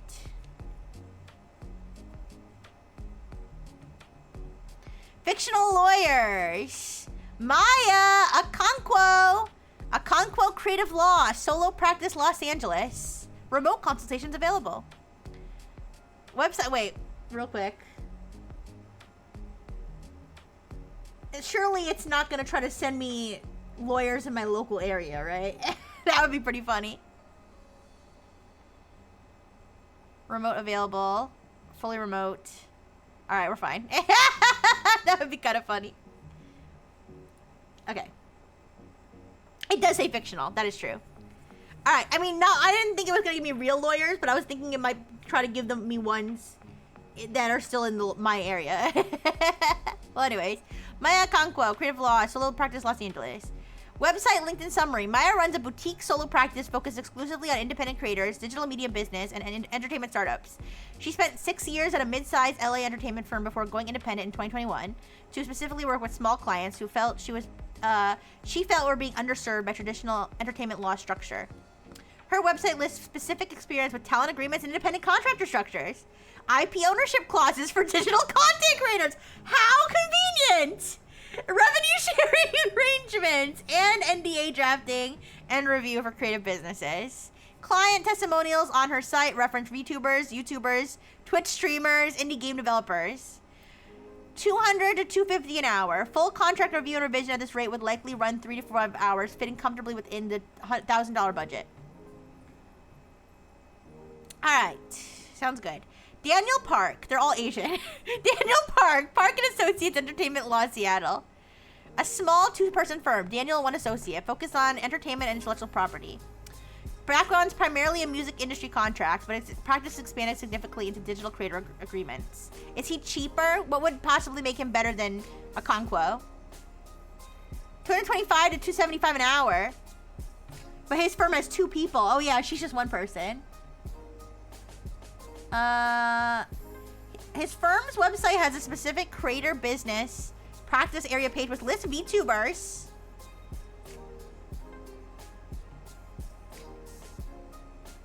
More formal than Maya, but knowledgeable. The music industry background means he has strong instincts around IP and revenue splits. Might want to specify bilingual, given Starframe deals with Latin talent. I mean, and Celeste speaks perfect English. I don't think that's necessary. Ooh, but we do have Carmen Vasquez. Carmen Vasquez, Vasquez Law Group, Miami, Florida. Carmen runs a small remote-first practice with 3 associates focused on entertainment, media, and technology law. Her client base skews heavily toward Latin American bilingual creators. What? No way! Her website's available in both English and Spanish, and she explicitly lists bilingual creator businesses as a specialty. There's no way. Listen, experience. I mean, there is a way. The Claude knows exactly what I want. Is he feeding me exactly what I want? Talent agreements and management contracts, international IP considerations, revenue sharing and partnership structures, creator content business formation. She has written publicly about specific legal considerations for bilingual creators. I don't know what the specific legal considerations would be other than having dual citizenship or not being able to speak English. I'm pretty sure if you have somebody who can fully speak the language and does not live in another country, I don't really see what that would be like. That would be like legal considerations for blue-eyed people. Like that's such like or for left-handed people. I don't know that really has any bearing, to be honest. All right. Directly relevant to Kalis's audience demographic. I mean, I guess. Yeah, if you want to draft me PR statements in Spanish and English. Wait, that's a good point. I didn't release my statement in Spanish and English. I'm an ass. All right, anyways. Lower than others. Okay, so she's cheaper. Warm, communicative, clearly invested in the specific community she serves. I feel like we should go with Vasquez. She's the least expensive option. She's dealt with talent agreements, IP considerations, revenue sharing, and content creator business formation. It just doesn't say she's worked with VTubers, but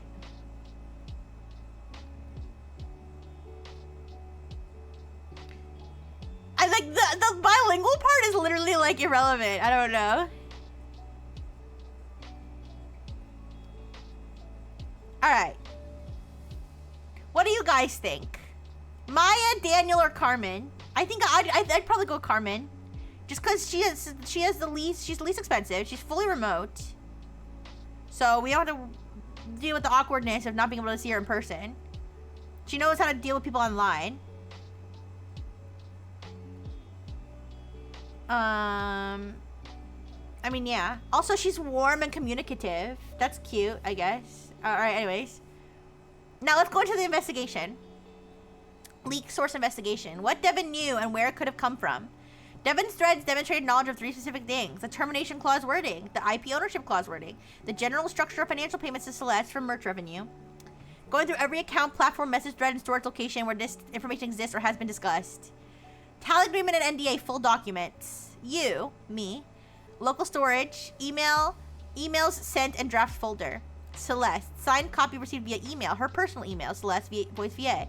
Celeste paralegal friends, reviewed on Celeste's behalf, unknown, possibly a copy shared via email or in person. I think I told her to just show it in person, right? I don't remember. The paralegal friend is the most significant unknown here. She reviewed the documents in February before Celeste signed. She is not party to the NDA. Celeste shared the documents with her informally for review purposes, which is reasonable, and you're aware of it, but it means a third party had an eye on the full contract wording since February and is not bound by any confidentiality obligation. We have no information about who this person is, whether she knows Devin, or whether she would have shared the documents. She is the only person outside of you and Celeste who has definitely read the full contract language. Financial payments information. Your private financial records, payment calculations, Gumroad data, you only. Discord DMs, you and Celeste. Multiple conversations discussing revenue splits, payment amounts, and the accounting correction, you and Celeste. Public statement itself, okay, that's stupid. Reddit thread, VTuber Watcher, publicly estimated voice pack revenue. That's not relevant. The specific merch payment breakdown information, exact dollar amounts paid to Celeste, exists only in places outside your own records. In only one place outside your own records, your private Discord DMs with Celeste. Could her paralegal friend have, like, looked over her shoulder? Or, like, hacked her account? Or, like, she leaves her account open and her friend looks at it, right? Devin's thread did not cite specific dollar amounts as to describe the structure of the arrangement rather than specific figures. He may not have had access to the actual payment records. No, he had to have access to the payment records because we were calculating it outside of what the contract said. So he had to have had access. Discussion of contract clauses in accessible spaces. Your email exchange with Celeste. Celeste Discord DM to you. Public talent agreement template drafted, you and Celeste only. Celeste paralegal friend. Most likely leak pathway. Celeste paralegal friend. Oh no. Now we have to message Celeste and be like, all right, who's your friend? Yes, I let my friends log into my account. It's a Q rule. Not the Q rule. Oh no. All right. She is the only confirmed third party who read the full contract. She is not bound by the NDA. Okay, but how would she know? I'm stuck on the financial thing. I need to explain to Claude. I need to explain to Claude that that the split problem was not the contract, it was my own mistake.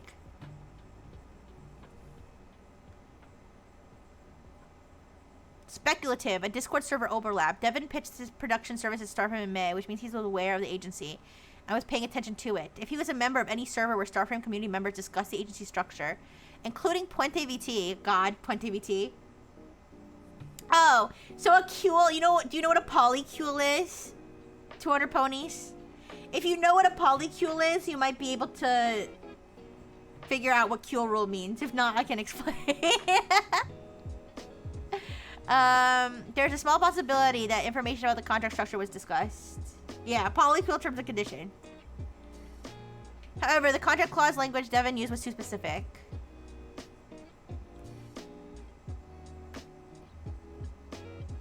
Alright, I'm gonna say, to be clear, Devin must have had some access either to information about what Celeste was paid or what Starframe was planning on / did pay her, stored on their end, because the mishap with the revenue split was not something that was written into the contract. It was played out in the actual payments that were made, where materials costs obviously must have been deducted, must have been deducted based on what the gross revenue would have been. Someone could calculate this. Based on the number of bottles and the prices. So we need to figure out if there were possibly 2 leak sources. Example, the friend and a unsecured account or something. Or 1 leak source. Example, the friend who also read Celeste's messages over her shoulder or something. And then I'll say, don't tell me exactly who the leak source is, but give me the full list of possible entryways to this information as I described. Alright. It's so funny that we've gone all the way around and now it has to invent evidence to suggest Celeste caused the leak. Basically, because here's the problem. Claude used its information available to it to construct the Devin situation without considering how Devin would have gotten that information. So now it has to retcon that part to fill in how he even got the information. Yeah. It's done that before. I did that before with the other guy. Alright. Alright, the specific contract clause language, the actual payment structure in practice. Someone could theoretically reverse engineer category B by knowing the retail prices of the bottles, the approximate production costs, the stated 60-40 split, and then calculate the numbers add up if expenses were deducted. That requires either knowing the actual payout figures or having industry knowledge to estimate production cost. No. Not exactly, but okay, whatever. Alright. Full list. Celeste email, Celeste friend, my account, cloud storage. Oh, I almost sneezed. Ow. Alright, anyways. Celeste physical devices. Actual payment, your private DMs. Celeste Discord account. Celeste bank or payment records, your financial records. Reverse engineering from public information. No! No, that is not possible.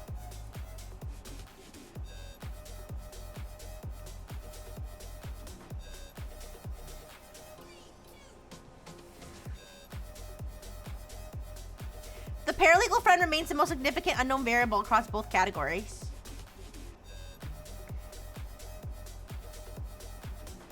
All right, I am gonna make it clear to Claude that there's no way he could have figured out from public information. You're absolutely right. I did engineer a situation where only Celeste could be the leaker, which would breach her contract and be grounds to fire her. My bad. Basically, that's basically the issue we're having here. All right. I'm going to make it clear to Claude in the next response that the external pathway is not an option. We need to... Okay, so I'm going to ask ChatGPT. I'm going to say...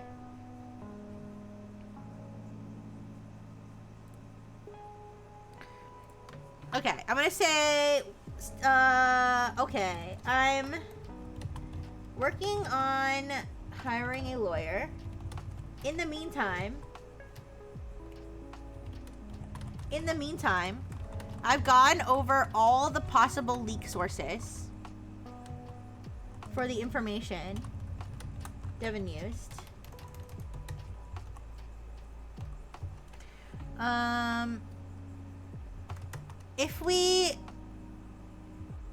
If we assume that none of my or Celeste's accounts were hacked, parentheses, still a possibility, but hasn't been determined yet.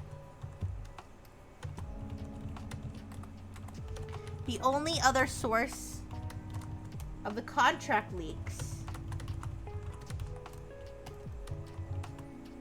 would be a friend I told Celeste she had permission to discuss the contract and NDA with before signing. I don't know anything about this friend. Wait! Hi, Armac! Hi! Simon Bible, rage baiting Soma. Have fun with that. Watch it without audio. I don't know if I guess Yarma can't hear me. I don't know. Okay. Okay, thanks for stopping. Oh, okay. Thanks for stopping by. Have fun with that. Don't rage bait him too hard. He might never pay you back. All right. Anyways, so wait, we need to go back and we need to check to see if we told her not to show her the. If we need to check to see if we told her you could only show the friend a printed out copy, or if we told her that she could send it online. This is okay. So this is the. We need to go back to like the old. Oops. We need to go back to like the old message here. The no audio is rage bait? Oh, okay. Very nice, very nice. Alright.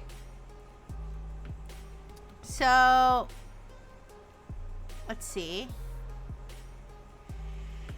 This is Rodrigo.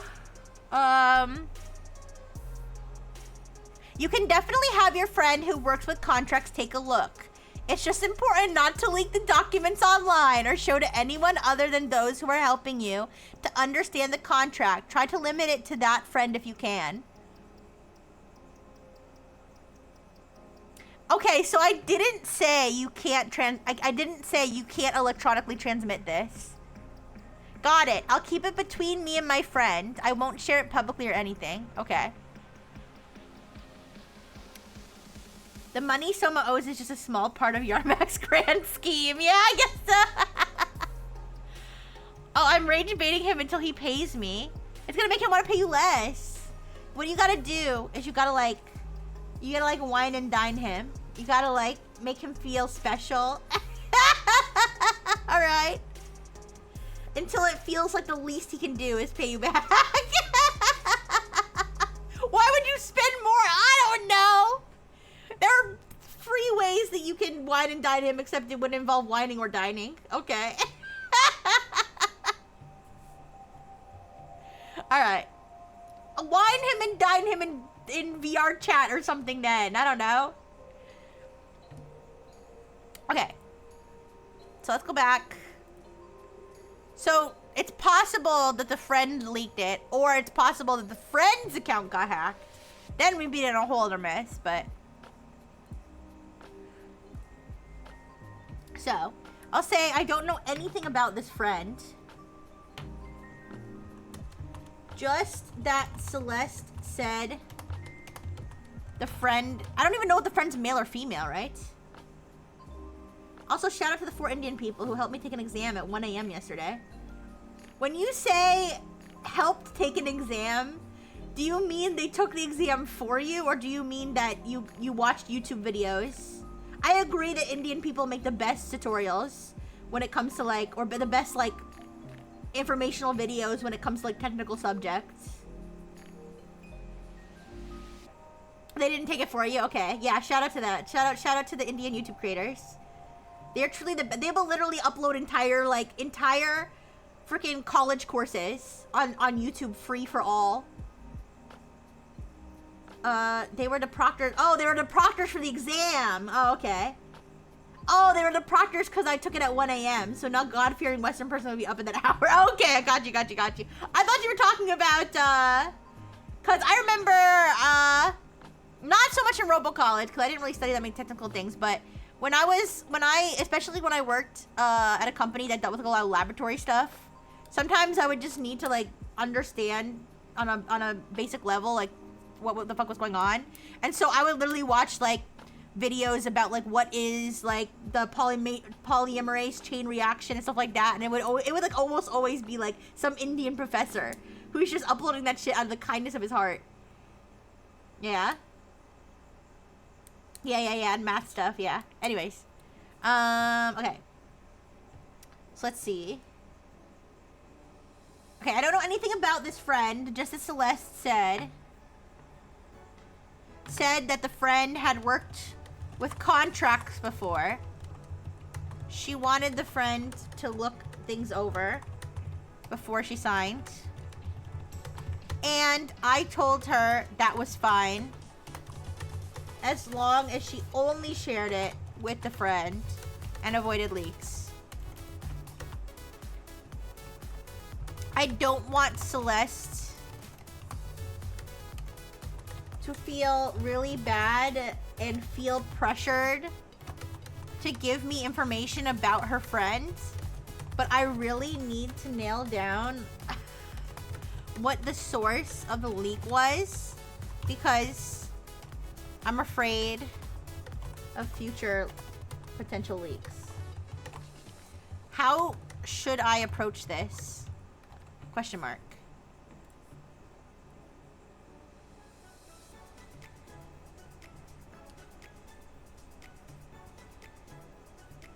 I would approach this as a security investigation, not a blame investigation. The biggest mistake you could make right now is accidentally making Celeste feel like the drama happened because of me. I mean, maybe it did though. Especially after the public controversy, the payment issue, the fact she's your only talent. What you know. Devin had access to information he shouldn't have. At least some of the information appears to have come from contract-related materials. Celeste had permission to show the contract to one friend before signing. You do not currently know if the friend leaked anything. Devin spoke to the friend. Someone forwarded screenshots. The shared drive was exposed. The information came from somewhere else entirely. Someone forwarded screenshots. Someone would be Celeste. There's only 3 possibilities, you guys. There's literally 3 possibilities. 1, Celeste leaked it. 2, Celeste's friend or one of her friends who somehow saw information on her computer screen, okay, or has access to her account, leaked it. 3, I leaked it. I didn't, okay? No, I didn't, okay? 4, somebody's account got hacked. Those are the options. Okay? If nobody's account got hacked, then it had to have been Celeste or one of Celeste's friends. Period. I leaked it. I'm sorry. No, Yarmak! What have you done? The blood of Starframe Studio is on your hands. Oh. All right. Anyways. What I would ask Celeste, something like, hey, I'm doing a review of where information may have come from because I'm trying to understand how Devin, I'm not going to say Devin because she doesn't know it was Devin. Understand how Devin got access to the contract details. To be clear, I'm not accusing you or a friend of anything. Didn't even mention the P. Wait! What is... wait! Is that a rat peeing itself? Listen, I just kind of glanced it and thought maybe I saw like a creature being sad. I didn't... Is that a rat peeing itself? Oh no! Okay. I did not realize. Is he running away? What is he doing? Oh, he's throwing a brick! Hey! Don't throw that brick at me! I didn't do anything. Alright. The world of emojis is vast, truly. Alright, so, to be clear, I'm not accusing you or your friend of anything. I'm trying to map out every possible path the information could have taken so I can prevent future leaks. I remember you had a friend review the agreement before signing, which I had approved at the time. Would you be comfortable telling me a little bit more about the process? For example, whether the friend still has a copy, whether the agreement was sent electronically, whether anyone else may have seen it. Again, not looking to place blame. I'm just trying to understand how the information could have moved around so we can tighten things up going forward. Things I would not ask. Who is the friend? Give me their full name. Do you think your friend leaked it? What's that one?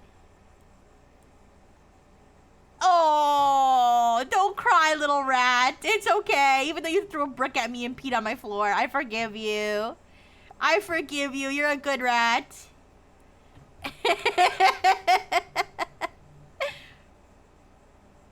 Alright. Even if the friend reviewed the contract, it doesn't explain how he learned about the payout calculations, true? Voice pack discussions. I already know. I'm the one who discussed it with him, dummy. Alright. If the friend was the source, let's assume the worst case scenario. Friend had the contract. Friend shared it. It reached Devin. I'd still focus on how do we present this rather than how do we punish Celeste's friend. Alright. How is a watermarked copy gonna help?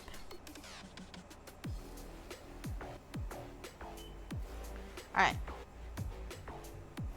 Hey, wait a second. Yo, wait. Is the rat trying to riz me right now? Bro, wait. Wait, I don't know, man. Do you have any pee left in you? No? I'm kidding. What? Hey! Stop flashing! Alright. Digitally watermarked is a different story. Alright. Oh, maybe have a different watermark every time I send it so I can figure out which version got leaked, right? That's pretty smart. Alright, what the fuck is that one? You're taking me on a journey. Oh, it's like a silly one. Oh, he's licking a lollipop. Okay.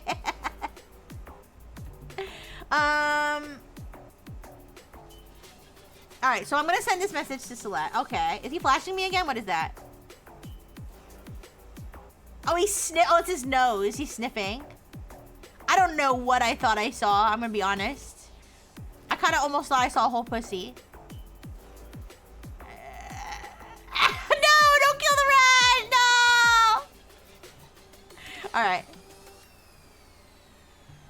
Okay, let's see. So we're gonna take this message and we're gonna send it to Celeste. We'll deal with the lawyer stuff later. This is the juicy stuff.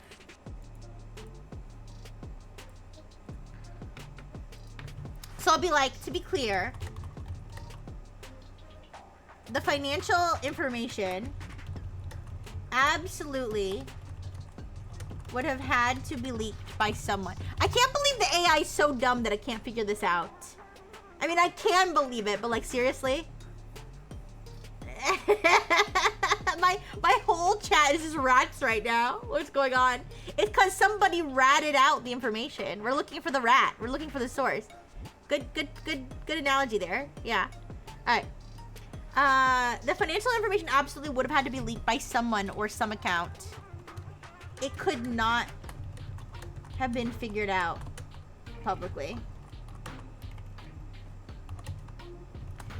They would have had to know what Celeste was being paid, either from Celeste's end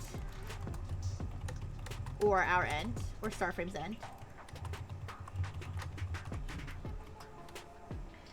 I need to investigate Celeste's friend, since that is the only person besides Celeste or me that should have seen the contract.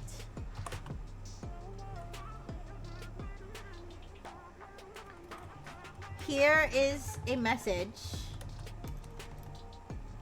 to send to Celeste. Let me know her response or any other. These spontaneous developments are dangerous, but I like to include that because I always like it when silly little surprises pop up. When another Maya Chen's in my inbox asking to suck my dick. All right. Let me know her response or any other spontaneous developments.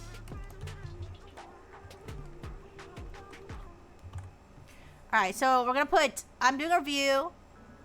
Trying to understand how. What is it? Exposed corpos. What the fuck did he call the account? I don't even think I explained to her who Devin was. I probably should have, but it's fine.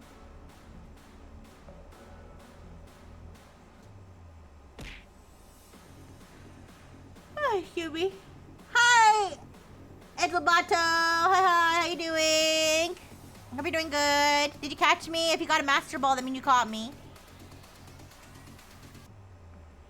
Alright, what's the name of the account again? Exposing Corpos? Yeah, Exposing Corpos. Exposing. Hi, Emilio. Hi, how you doing? Welcome. Alright. So let's see. I'm trying to understand how the exposing corpos account.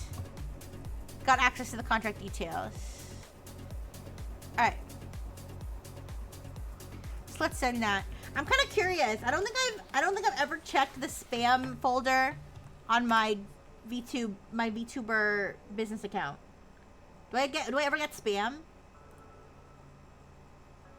Apparently I don't get spam. Cause I just checked and there's nothing in there. Alright.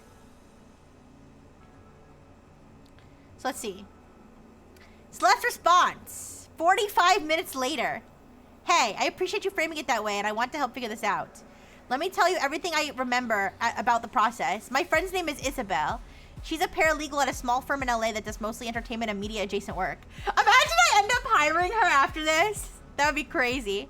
I've known her since high school. She's one of my closest friends and I trust her completely. But I also understand why you're asking and I'm not going to be defensive about it. Here's what I can tell you about how it worked. I forwarded the contract documents to her personal email from my phone. I was at her apartment when I did it. She read them on her laptop while I was sitting there. We talked through the questions together and I went home and sent you my email with the questions the very next day. As far as I know, she doesn't have a copy saved anywhere. She read them in her email, we talked, and that was it. I can't say for certain she didn't save a copy locally or keep the email. Nobody else was physically present when we went through it. Her roommate was home, but in her own room the whole time. And we were in Isabel's room with the door closed. Here's the part I want to be transparent about, even though it's a little uncomfortable. Isabel works in entertainment media adjacent law. The VTuber and creator space isn't her specific area, but she knows people who work with digital creators. I don't know everyone she knows professionally, but I've never had a reason to think of that before now. I feel weird saying this, mentioning the merch payouts to her at some point. It had to be her! It had to be her! No way!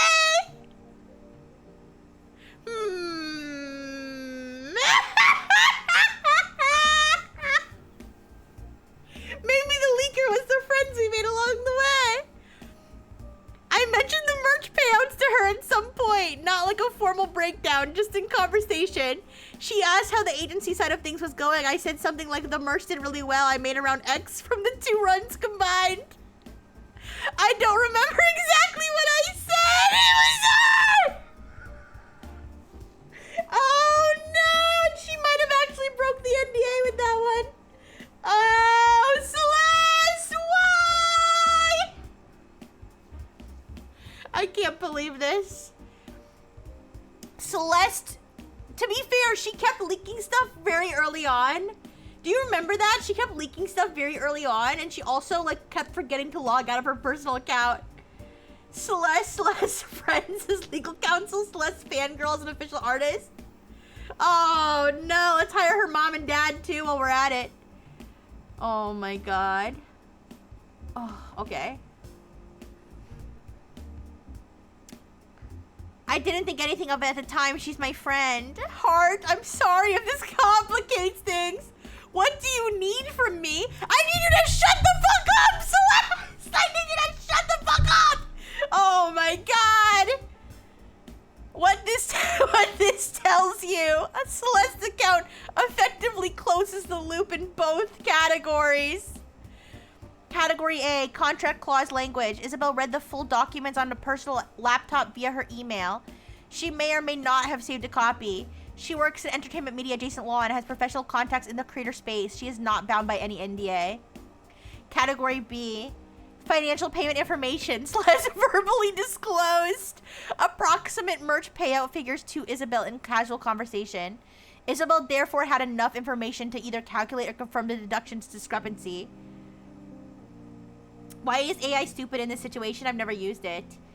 It is. It just is. It was first of all, it's supposed to be running a semi-realistic generated scenario, and it like everything it generates is completely unrealistic. Everything it generates is completely unrealistic. It has Calyx start from like absolutely 0 followers and like a small amount of interest from a failed Kickstarter to like suddenly having tens of thousands of followers and like 500 concurrent viewers. So that's completely unrealistic. It'll just include its inherent knowledge of things in the knowledge of other characters, which doesn't make sense. And also, ChatGPT is the other one we're using, and that one fully encouraged my delusions about starting a VTuber agency with like $5 in my pocket, so. No worries, Sharmac, no worries. I'm just, whatever, it's fine. All right. Combined, Isabel had access to everything Devon's thread demonstrated knowledge of, whether Isabel is a direct source or indirect one, whether she passed information intentionally, carelessly, or through a professional contact who then reached Devon is the remaining unknown. It's so funny because in this scenario, she could almost be the person who leaked everything. She could almost be the person who posted everything if we didn't already know it was Devon, because Devon could have talked to her about this, and then she could have been the vigilante, but we just know already that it's Devon, so. Spontaneous development, same evening. 2 hours after Celeste's message, she's gonna be like, by the way, I also leaked even more stuff. I'm so sorry. All right, one more thing. Isabel mentioned a few months back, I think it was around June or July, that she'd been at a networking event for people working in the creator economy space. She said it was mostly lawyers, producers, managers, that sort of thing. I didn't think anything of it at the time. A voice pack producer would go to something like that, wouldn't they? It had to have been the friend Isabel. It had to have been. It had to have been. I'll send this whole thing to ChatGPT, but I'm going to basically tell them, okay, it had to have been the friend. What do I do? Alright. Alright, I've got an update. Needs a twit longer or a Google Doc. I don't think we've had a Google Doc yet, right? We haven't had a Google Doc yet. We did have a Twitter expo. We did have somebody on Twitter like expose us, but not in a Google Doc format. Alright, so I've got an update on the investigation. I'm pretty sure that Celeste's friend was the source of the leak. Celeste sent me this message. Alright.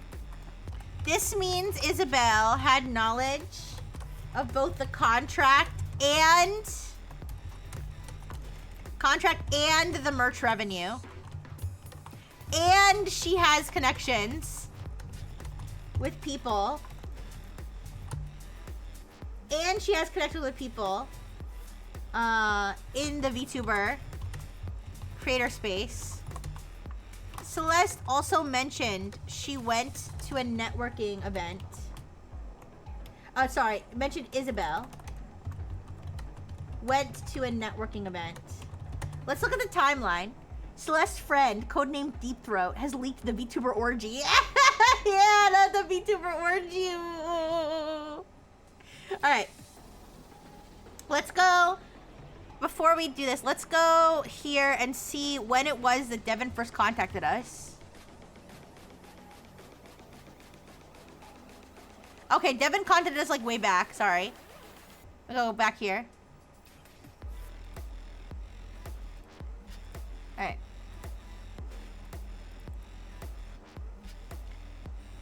That was in April. Oh, but he could have found out the other stuff afterward. Okay, he could have figured out the stuff afterward. He would have had to find out the stuff afterward. Alright. So, let's also mention Isabel went to a networking event in the creator space in June or July, which would have been about 1 to 2 months after he had originally contacted us regarding possible voice pack production discussions. All right.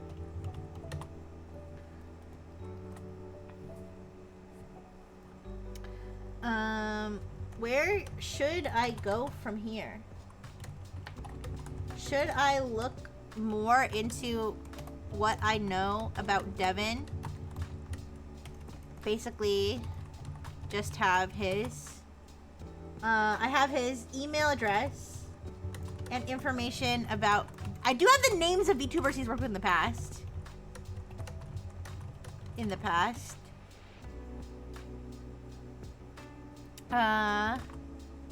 try to look more into Isabel based on what Celeste told me. Maybe I can find her on LinkedIn, question mark? Or should I ask Celeste more information? For more information.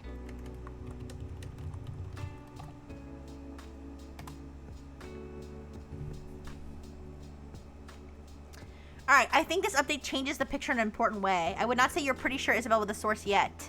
I would say she has become the most plausible lead. But there are significant gaps. What Isabel definitely had access to. Talent agreement, NDA, question about the agreement, rough merch earnings. That Starframe existed and was growing. Connections. What doesn't fit? Claim 4. Okay, you're stupid, ChatGPT. You're so stupid. Devin knows that. It comes from Devin himself. Yes, he did. Oh my god, you're so dumb. Hi, hi, Seaman Smoothie. Can AI run your account? Depends on which AI. Maybe, yeah, sorry for the, sorry for that. Probably the sounds I'd make after drinking a Seaman Smoothie.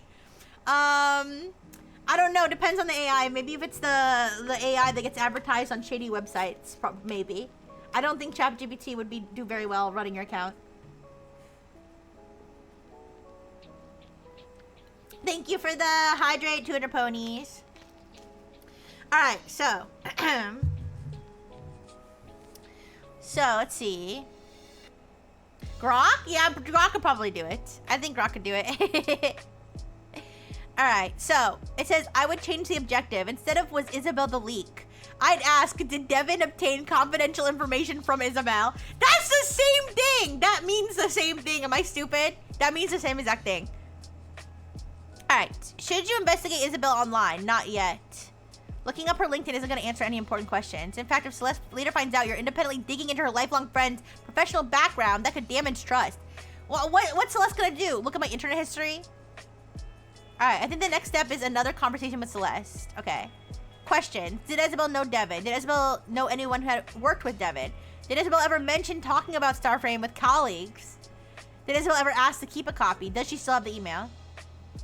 Would I ask Celeste to talk to Isabel? Yeah. It's beating around the bush. Yeah, I don't even know. I don't even know what the difference is supposed to be, but let's see what to do here. Eventually, but not immediately. You don't know if Isabel did anything wrong. If Celeste approached Isabel today saying, did you leak our contract? You basically accused one of her closest friends. Do I care? I mean, it's not like I'm accusing her publicly. Alright, it's embarrassing how much I type a word just to get the right spelling. It's okay, Armac. It's okay.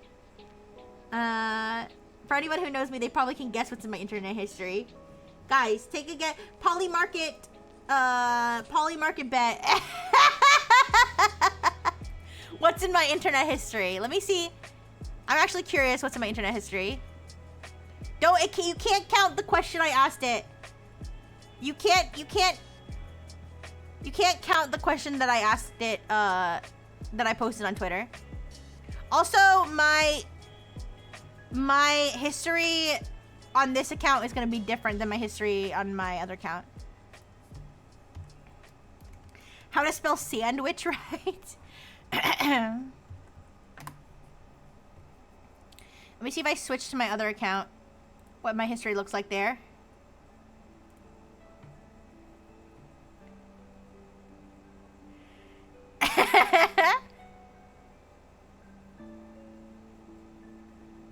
I asked so many stupid questions. Excuse me, sorry.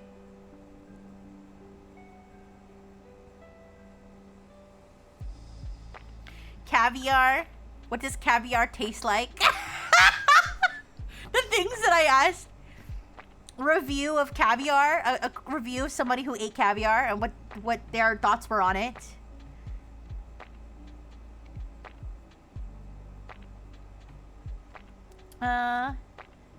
YouTube shorts, X arguments about bi women, X videos, the root trees 100% guide. I never searched that. It's actually not that much. No, I do most of my Twitter viewing through the Twitter app, so it doesn't show up in my.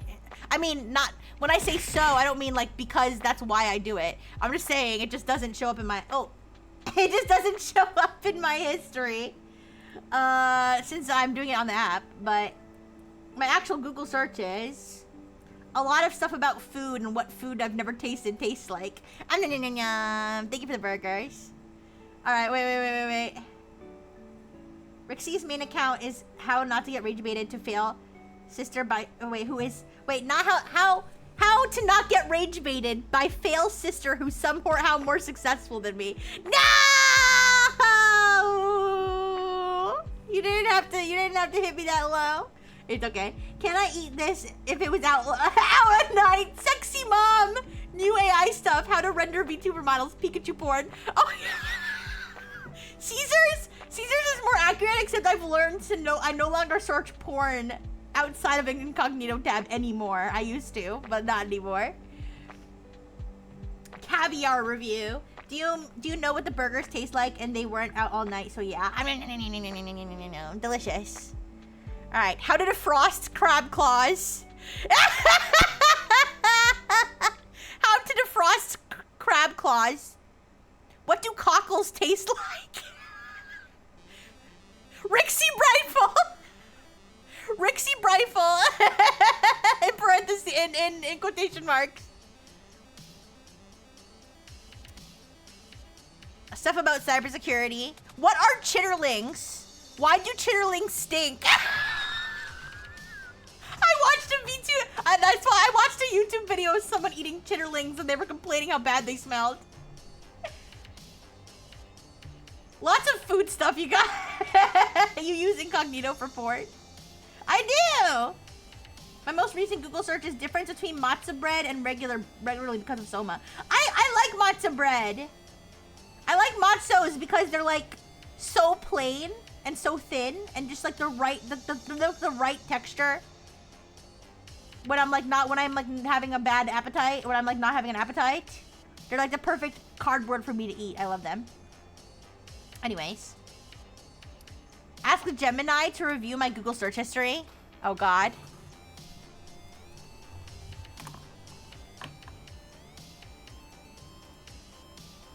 Cause it has access to my history.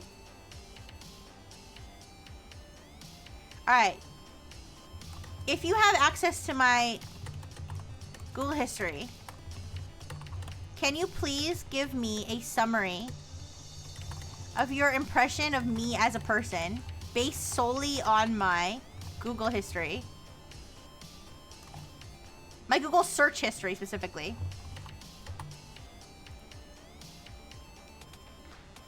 Oh God.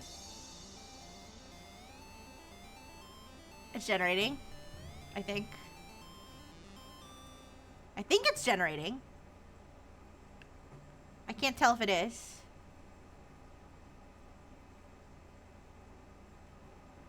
All right, we'll let that go while I'm doing this stuff. All right. So, what I would do first, I would ask Celeste something like, would Isabel be surprised if you ask whether she still has the documents? Would she be surprised? That's such like a lawyerly question to ask. If you guys don't know, if you guys have ever watched like a court case, if you guys have ever watched like a court case online or something, and the lawyer will ask something like, would you be surprised if, you know, if you sent a text message that said this, or would you be surprised? Okay, sorry, I'm looking at the Gemini thing and it's like glitching out. I don't know if it's just because I asked it a question it can't answer properly. It's not. Sorry, give me a second. Let me redo that because I'm actually curious. I'm actually curious. All right, 1 second.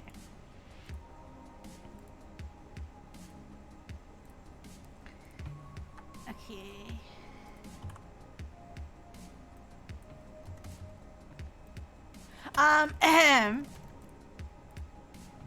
Yeah, if you've ever watched, it's traumatized by my history. No! Ooh, right, I'm gonna keep letting it load. Maybe it really is just loading. It just seems like it's taking a long time. It doesn't have like an indicator that it's loading, so it's like bothering me.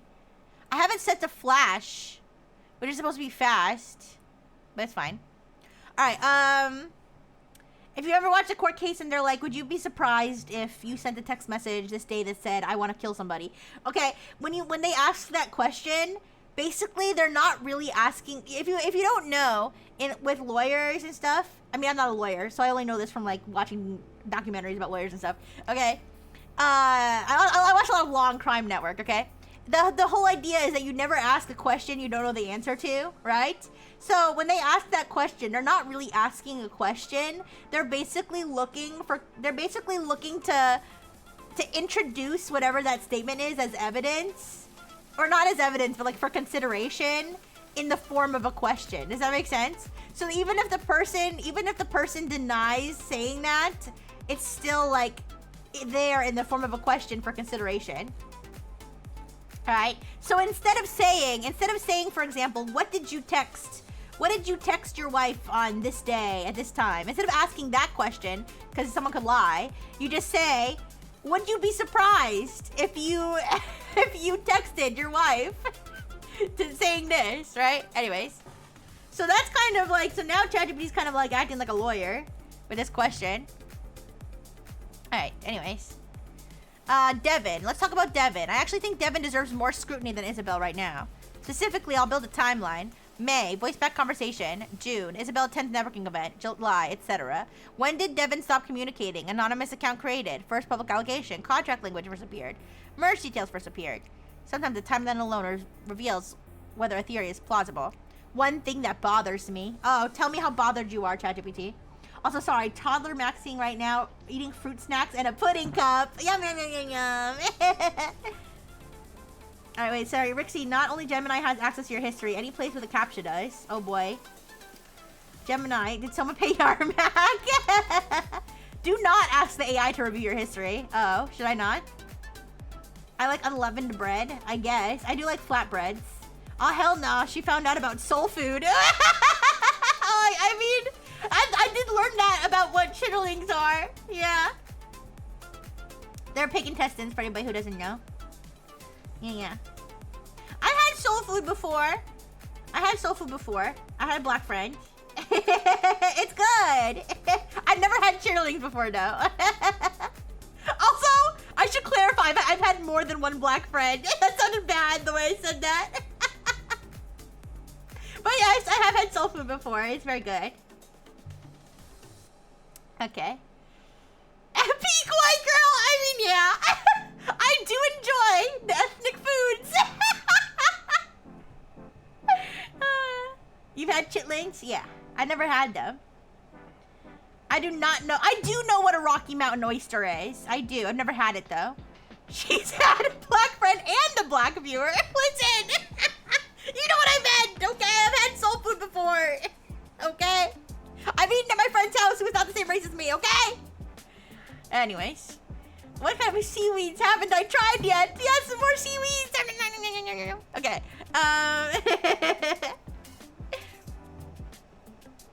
I would never have the patience to prepare chitterlings, though. I was watching videos online of like how people clean them. There's so much work involved. I'm too lazy for that. I'm too late. I'm either gonna eat it with poop on it or eat something else. All right.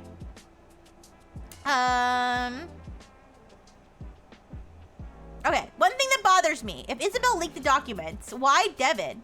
Why not a journalist, another agency, Twitter generally? Why specifically the one guy who already had independent knowledge of Starframe?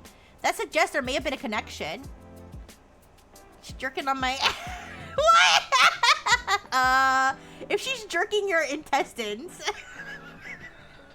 A, she might not be a she, and B, you might... if it's going that deep, you might be in trouble, alright? Alright, that suggests there may have been a connection, but you don't know whether that connection is professional, social, mutual acquaintance, or complete coincidence. My recommendation. Oh my god, why is this in bold? It's hurting my eyes. 1. Ask Celeste a few more factual questions about Isabel's handling of the documents and whether she knows of any connection to Devin or his network. 2. Build a detailed timeline of Devin's involvement from the initial voice pack discussions through the anonymous posts. Okay, preserve every piece of... Whoa. Alright. There we go. Preserve every piece of evidence you have. If the lawyer you're hiring ends up advising you that there may have been a breach or a... May have been a... I don't know. I'm not hiring the lawyer for that purpose.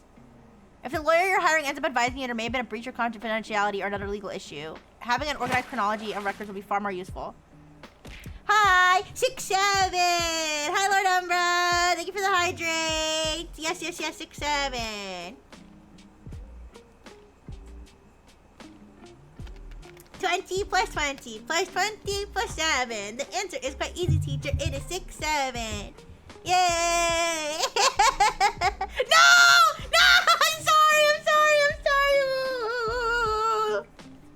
Oh, God forbid! God forbid a woman possibly over 30 have whimsy. God forbid! Alright, preserve every piece of evidence you have. Alright, I did that already. Do not contact Isabel directly. Alright, one final observation. Celeste's response actually increases my confidence in her.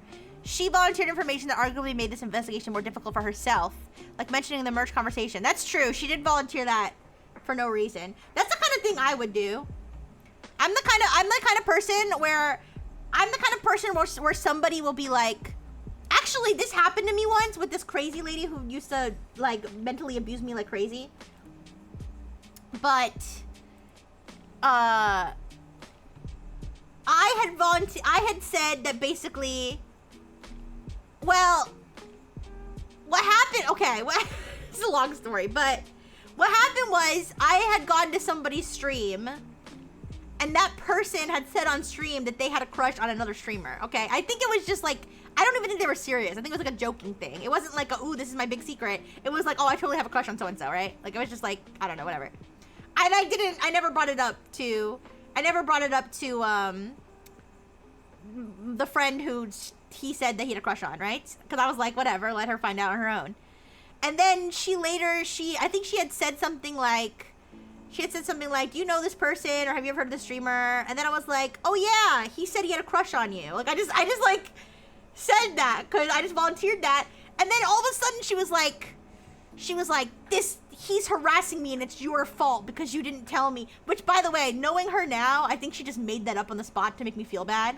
But she was like, he's harassing me and it's because it's your fault because you didn't tell me that he had a crush on me. And then ever since after that, I was required to like tell her anything anybody ever said about her, to the point that like people would be like, can I tell you a secret? And I'd be like, no. No, because this crazy woman will kill me. Anyways, that's beside the point. No, but I was like, I really was like, I would be like, I accidentally said something about you during stream, I'm so sorry. And she would be like, it's your fault, I'm being harassed. I don't know. It was very abusive. It was very bad. Anyway, very normal behavior from two women interacting with each other online. Yeah, so, where was I? Yes, but she volunteered, yeah, but I would like just make guilty admissions for no reason. And I think, wait, does that mean I'm abusing Celeste? Wait. I'm not abusing Celeste. She said so in her own post. All right, by the way, Google was not able to complete my task. Boo, I hate you, Google. You're useless. All right.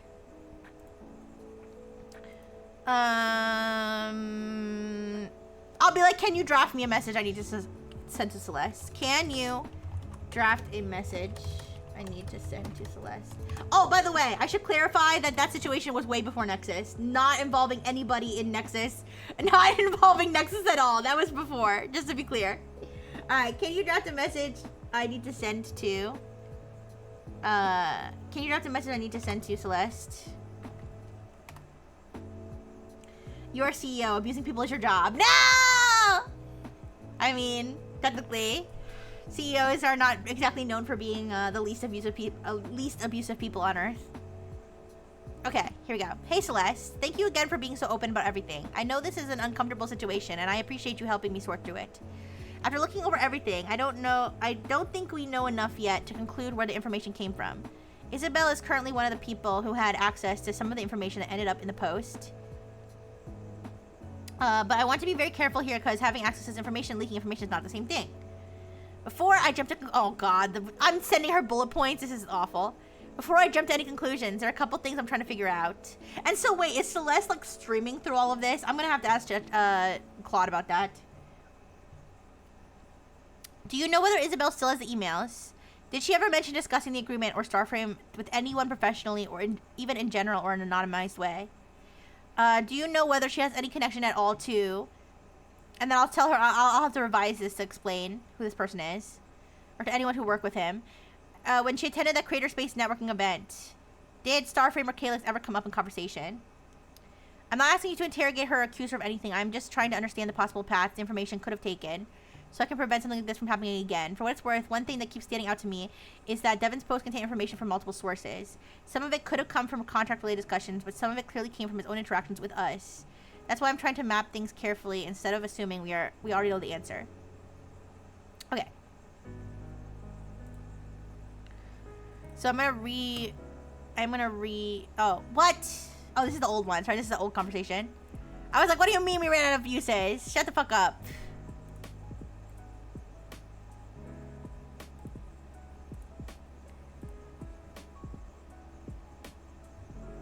Okay. Okay, I'll say I need to investigate further. This is my next message to Celeste.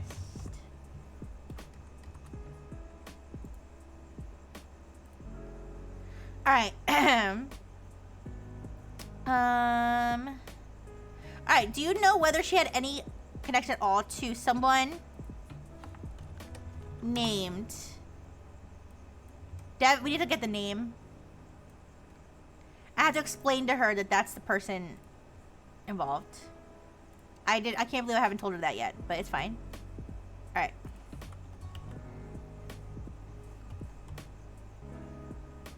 We don't know his full name. He only told us the name Devin from VT Voice Productions. Alright. Devin from VT Voice Productions.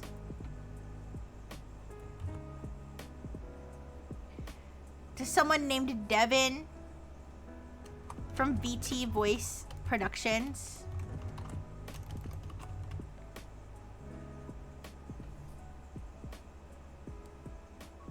Or to anyone who has worked with him.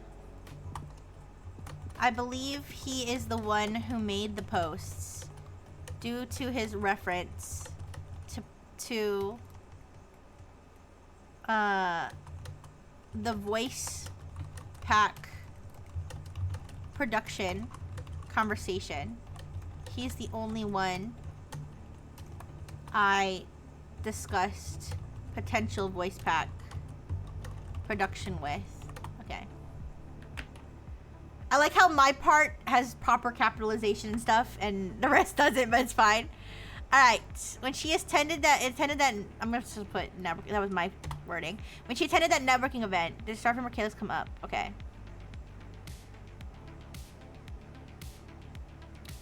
Okay, and then I'll say, in the meantime,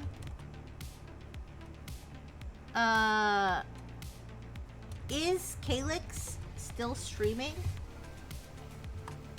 Does this come up at all during streams?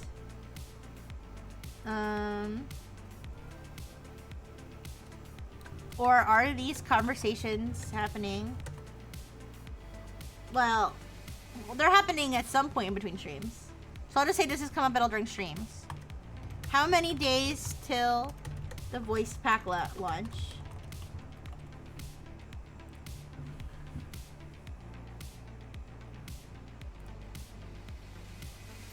Alright. The following morning. Oh, she either slept on it Or had a conversation before responding. Hey, okay, I talked to Isabel last night. I didn't tell her she was being investigated or anything like that. I just said I was trying to understand how information from this contract might have gotten out and asked her some questions casually. I hope that's okay. Here's what she told me on whether she still has emails documents. She checked and yes, the forwarded email is still in her inbox. She said she never saved a local copy and doesn't think she ever opened it again. But the email itself is still there. She offered to permanently delete it if that would help. On whether she discussed it professionally. This is where it gets a little complicated. She said she didn't share the documents or discuss specifics with anyone. But she did mention that at some point, she thinks around June or July, she described a contract she'd reviewed informally for a friend to a colleague as a kind of hypothetical discussion about a standard versus non-standard clause language in creator agreements. She said she kept it completely anonymous. No names, no identifying details. Just the clause structured as a talking point. She said she does this kind of thing occasionally in professional conversations because she's not a licensed attorney and reviewing contract informally is a bit of a gray area for her professionally. She treats it as a learning discussion. She seemed uncomfortable telling me that part. I think she knew it wasn't ideal, even though it wasn't harmful at the time. On Devin, I showed her the name Devin from VT Voice Productions and asked if it meant anything to her. She said she doesn't know anyone by that name personally. But then she went quiet for a second and said the networking event in June, she thinks it was a creator economy mixer in LA. Had a lot of producer types there. Wait, is Devin from LA? And she honestly couldn't remember everyone she spoke to. She said she definitely talked about creator contracts in general terms at that event. Because that's kind of the thing to talk about professionally. She couldn't confirm or deny whether someone named Devin was at the event. Or whether he was the colleague she discussed the hypothetical clauses with. Her reaction overall. And very normal for a human being. It's so structured her message like this, by the way. Oh, she fucked him. She didn't fuck him. Wait a second. I don't think so. Did she?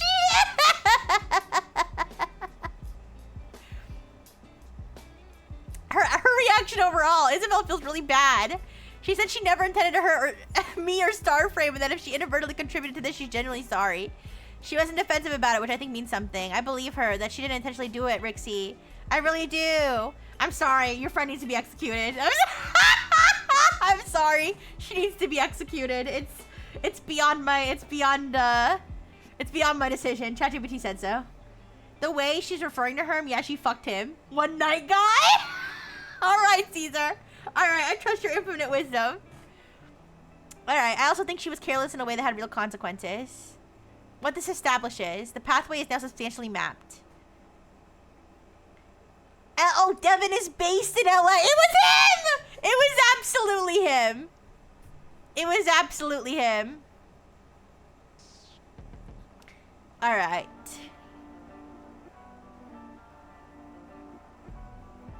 All right, Calyx streaming status. Yes, Calyx is streaming her normal Tuesday, Saturday schedule.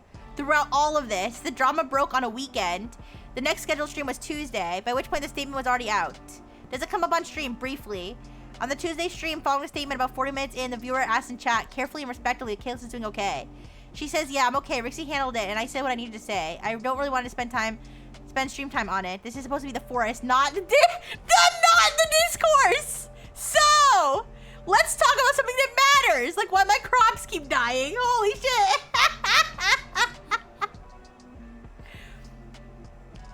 Several rootlings praised the response afterward. This is supposed to be the forest, not the discourse. Put that on a shirt. She handled that so well. The person who asked that question probably killed themselves afterward. Holy shit. Oh no!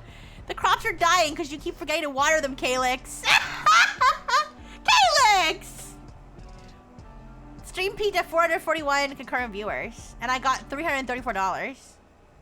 Very cool. Alright.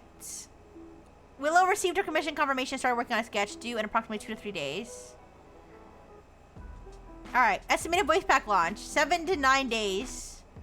Wait, I thought the drama happened a week before the launch. Whatever. Okay, whatever, that's fine. The forest is still standing. They didn't destroy us. Devin from LA didn't destroy us. Alright, let's send this to ChatGPT.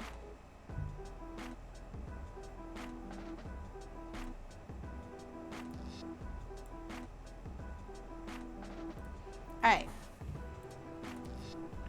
I got some more information I got some more information from Celeste, and I'm almost positive Isabel is the one who leaked, because Devin Devin is based in LA. How I know that? I guess I just looked it up, whatever. Devin is based in LA. And then I'll say, is there anything I really need to do from here? Question mark. Should I tell her to delete the contract copy? Obviously Isabel feels bad and isn't going to leak anything else. Technically, that wouldn't stop the stuff she already leaked from getting out further, but I don't know what I can do about that. And some of it is out there already anyways. Also, did Celeste break the NDA when she told Isabel about her merch revenue? Okay. Let's send this.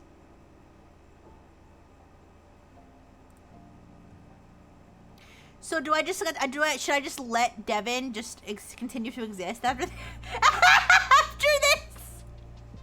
Can we not neutralize him? Isabel would not, unless the guy's cute and has such a nice apartment close to the beach. Hey! Alright.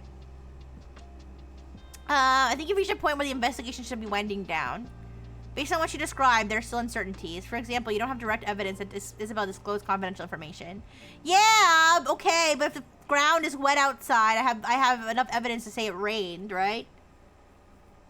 Like, yeah, sure, maybe someone squirted so much that it got all over my lawn, but it probably just rained. Put a bounty on his head. Let the Latin friends take care of it. Oh no. We could play out. We could tell Claude to play out a fantasy scenario where he meets a terrible fate. Let's see. For example, you don't have enough direct evidence that Isabella disclosed confidential information to Devin, or that Devin attended the same event, or obtained the information from her. What you do have is a plausible chain of events. Aww. It's raining. Ooh. On deleting the contract, yes. Tell her to delete it. Okay. Did Celeste violate the NDA? That depends entirely on what your NDA actually says. Oh, I have to send the NDA back. All right. Sharing the contract before signing. I authorize this. That is true. Mentioning merch revenue. This is much less clear. If the NDA defines financial information, business performance, revenue, internal operations as confidential. Without seeing the NDA language, I wouldn't tell Celeste she broke the NDA.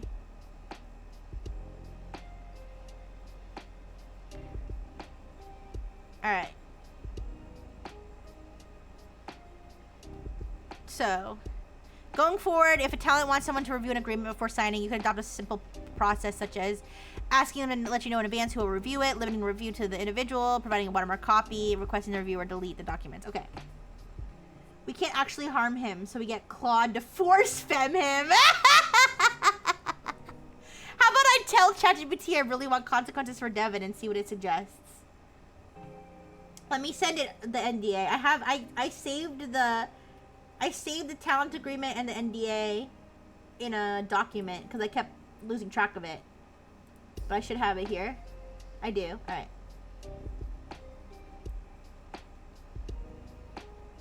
All right. So I'll put, here was our NDA. All right. Here was our NDA that Celeste and I both signed.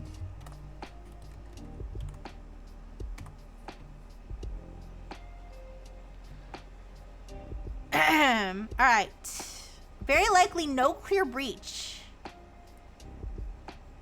Confidential information includes, but is not limited to, unreleased content, character designs, artwork, model files, rigging files, lore, scripts, internal communication, schedules, product plans, business information, and any other proprietary or non-public information disclosed to company or talent. I I don't know. I kind of feel like she did. I kind of feel like she did break it, but all right. Your NDA defines confidential information as.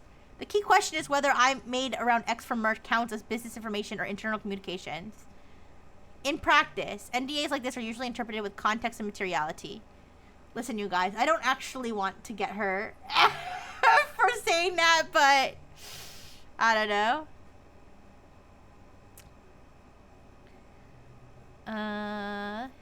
All right, it's fine. I'm not gonna push it, but the bigger issue, it does not define scope clearly enough. Okay. On Isabel and the leak responsibility.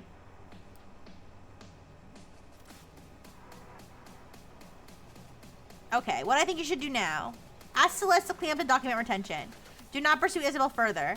Focus your lawyer on one key improvement. Not just the NDA, but the talent agreement, but okay. Key takeaway. All right, I'm not gonna read all that. So I'll say, please draft me. Please draft me a message to Celeste that reassures her that everything's fine. Tells her that we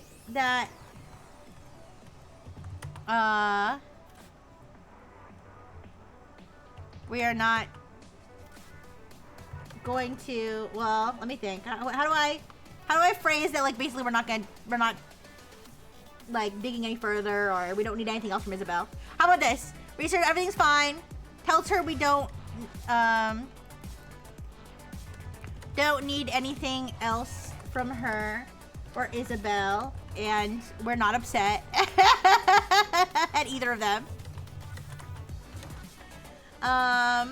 Requests Isabel delete any remaining emails / copies of the contract for security purposes. And notes that in the future, we will be more careful about sharing confidential information outside of the agency.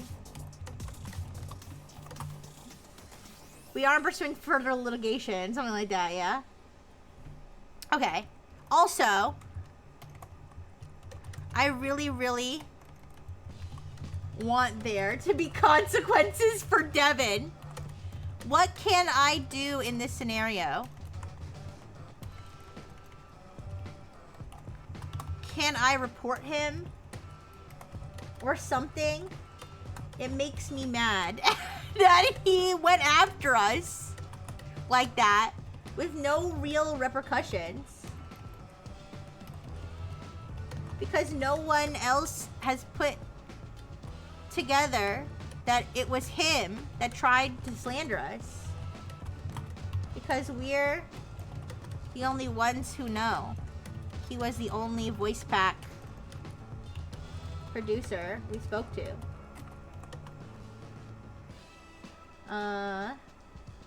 I'm sick of people starting drama with us and having no consequences.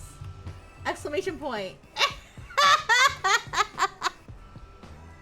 Tell Isabel she is due to show up in court next week. Tell her to bring lube because it's not gonna be pretty. No! You got Coca-Cola. Yum, yum, yum, yum, yum, yum, yum.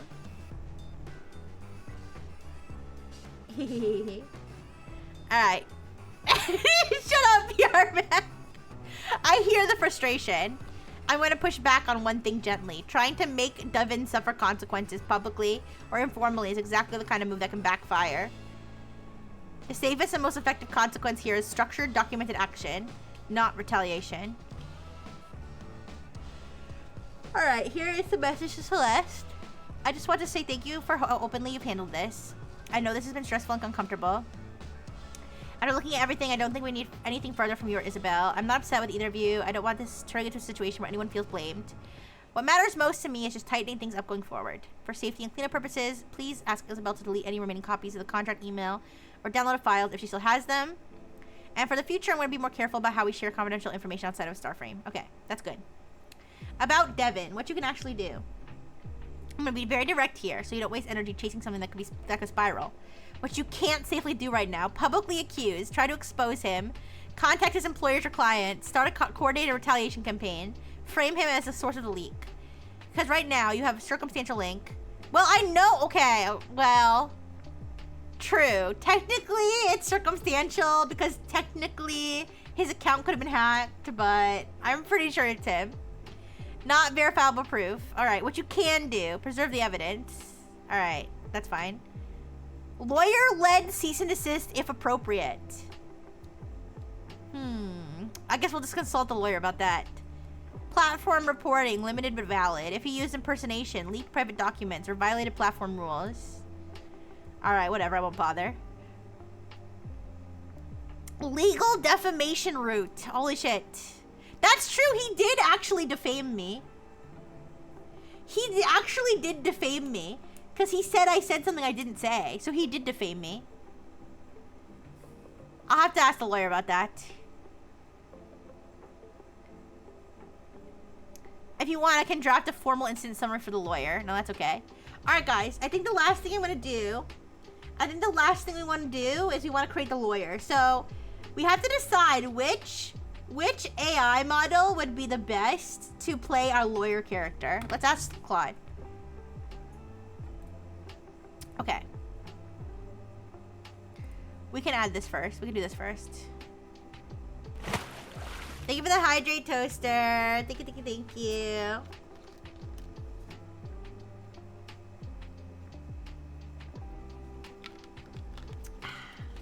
No, we have the lawyer's name. The lawyer is something Vasquez. Carmen Vasquez is the lawyer's name. All right. So, we'll send this message to Celeste.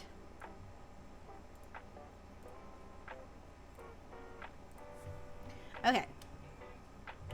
Message to Celeste to wrap this up. Okay, there's that. Next, I want to establish contact with the lawyer. So Claude is the one who knows this is a simulation. ChatGPT technically is not supposed to know that this is a simulation. All right. I want to establish contact with the lawyer. I'm planning on using another AI to, quote, play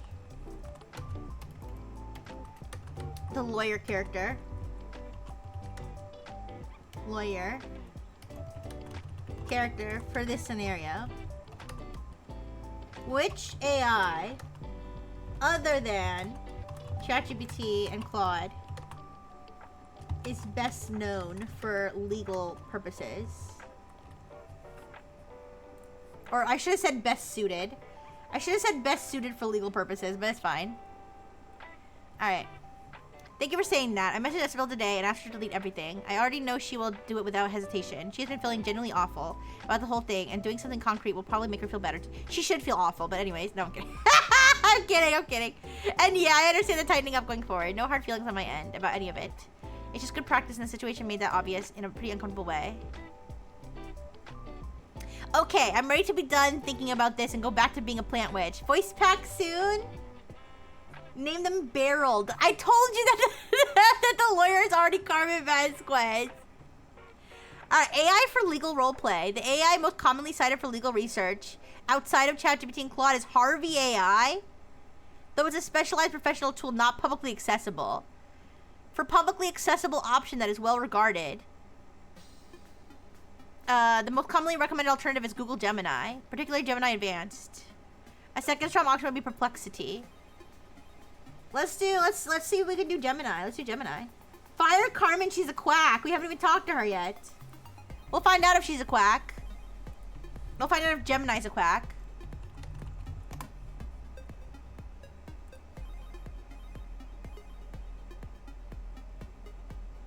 Alright. What's next, Trixie? Alright, so I have Gemini open now. So, here's Gemini.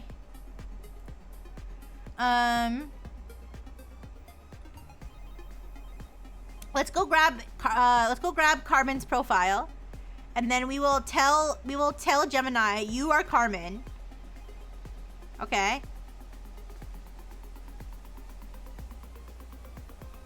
Oh. We should probably have a message drafted up for Carmen. So let me send ChatGPT the information about the lawyer, and then say, you know, give us a starting pitch here about about Carmen.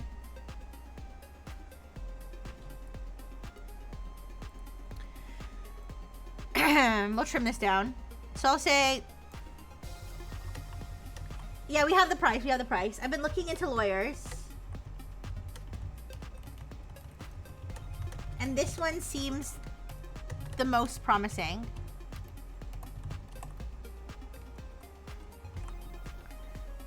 Okay, Carmen Vasquez.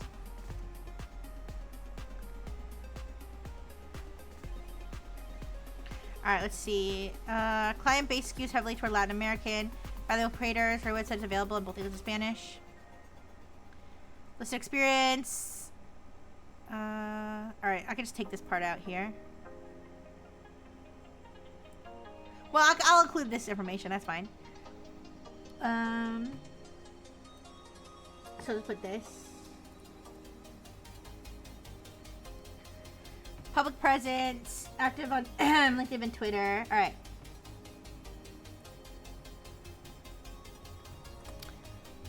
Can you please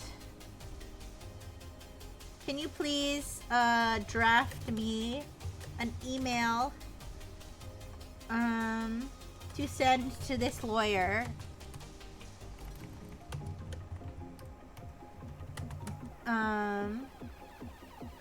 to ask about whether we can hire her to go over our paperwork stuff. They'll know what I'm talking about. Alright, here we go. Hello, Carmen.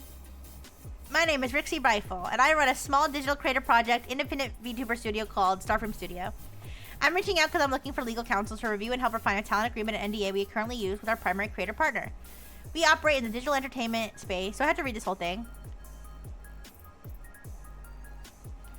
Alright, I think we're good. Assistance revising them, optional guidance on best practices. Okay. We are a small operation and currently working with a single main talent. If this is within the scope of your practice, I appreciate the opportunity. Alright. That sounds fine to me. Alright, so let's start with... Let's take this whole thing now. Now we're going to tell Gemini. You are a lawyer named Carmen Vasquez. Here is your profile. And then we'll do this, and we'll just, like, kind of clean this up. Carmen Vasquez. I know I spelled Vasquez wrong because I didn't put the accent. I guess I'll put the accent.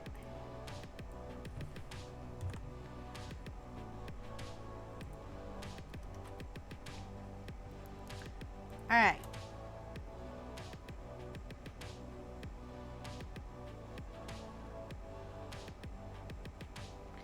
Alright, list of experiences. Alright, we're gonna take this part out.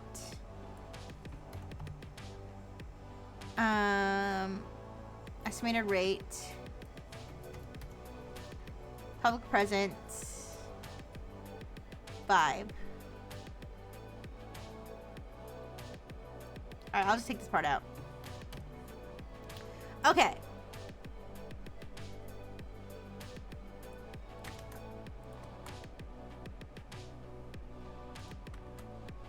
Okay. And I'll say, for the rest of this chat, please roleplay this lawyer persona. This is for a fictional scenario. I just don't want it to be like I can't offer legal advice, right? All right. Let's see what it says. Hola! Alright, let's fucking go! Hola! It's a pleasure to meet you. I'm Carmen Vasquez. I'm currently running my practice from my home office here in Miami. Though, truth be told, with a fully remote team, the office is wherever my laptop happens to be. My firm, Vasquez Law Group, focuses on the intersection of entertainment, media, and technology, specifically for the bilingual and Latin American creative community. Whether we're talking about navigating complex international IP laws, drafting talent agreements that actually protect your long-term interests, or structuring revenue sharing for a new partnership, I'm here to make the legal side of things as transparent as possible. I've seen too many creators get tangled in standard contracts that don't account for the nuances of cross-border digital content. I like to keep things warm and communicative. Legal work doesn't have to feel like a cold transaction.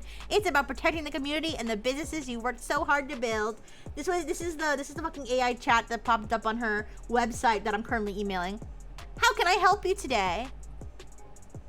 All right, let me send her my email.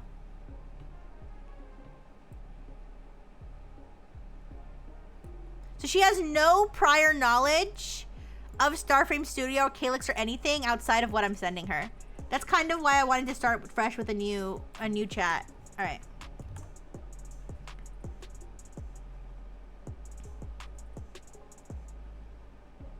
Okay.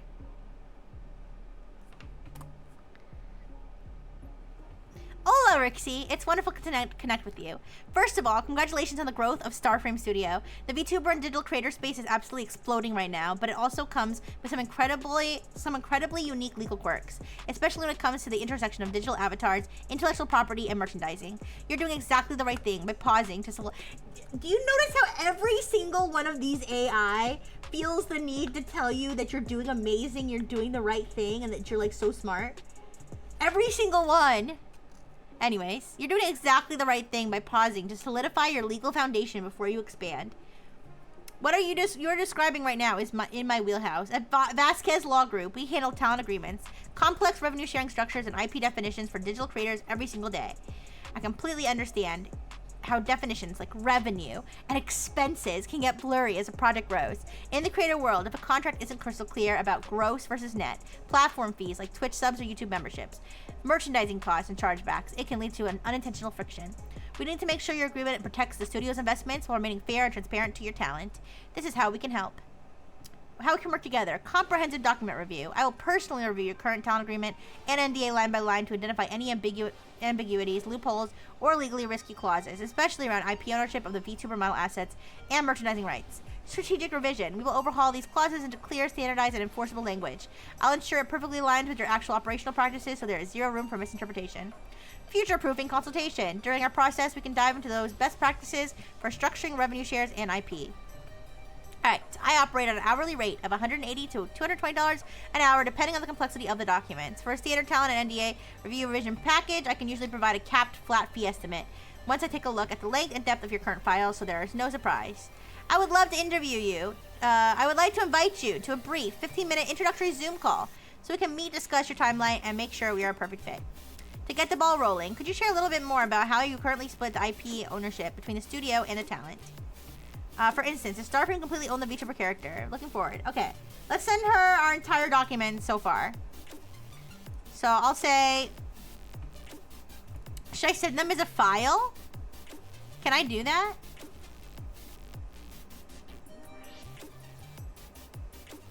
Maybe I can send them as files. Let's try that. Thank you for the hydrate. You're exhausted? Don't worry, don't worry. We're gonna wrap up soon, but yeah, very, very lots of legal stuff.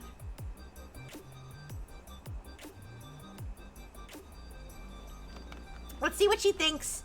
Let's see what she thinks of our AI generated talent agreement and our AI generated NDA.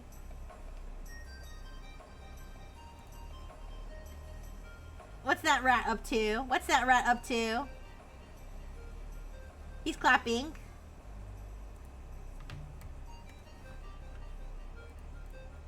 Okay.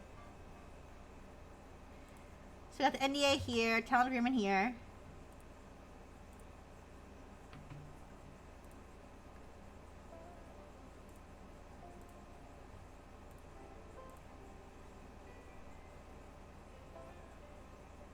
Let me save them to my download folder.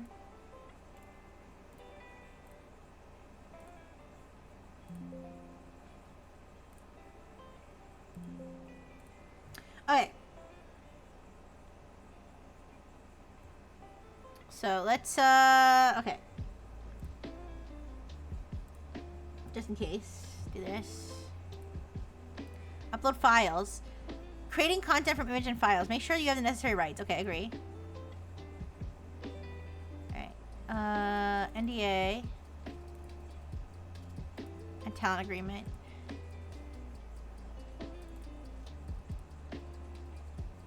Okay. So I have those uploaded. So I'll say I've attached. Hi, Carmen. Hola, Carmen. Oh, hi, Carmen. I've attached our current. I'm asking her to do work right now, right? Wait, if I have her look at these, I already have to pay her, right?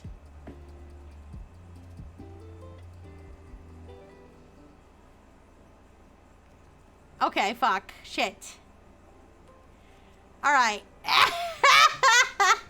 Okay, wait, you're right. Hi, Carmen. I'm so smart. Hi, Carmen. Starframe, I'll answer her questions directly. Hola, ¿cómo estás, Carmen? Hola, ¿cómo estás? Oh, God.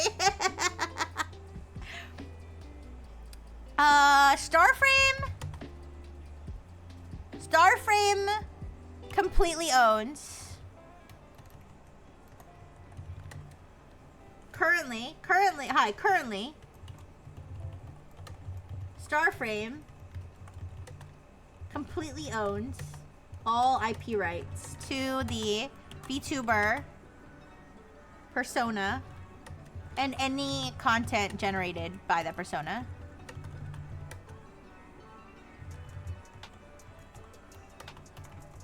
The talent does not retain any of these rights.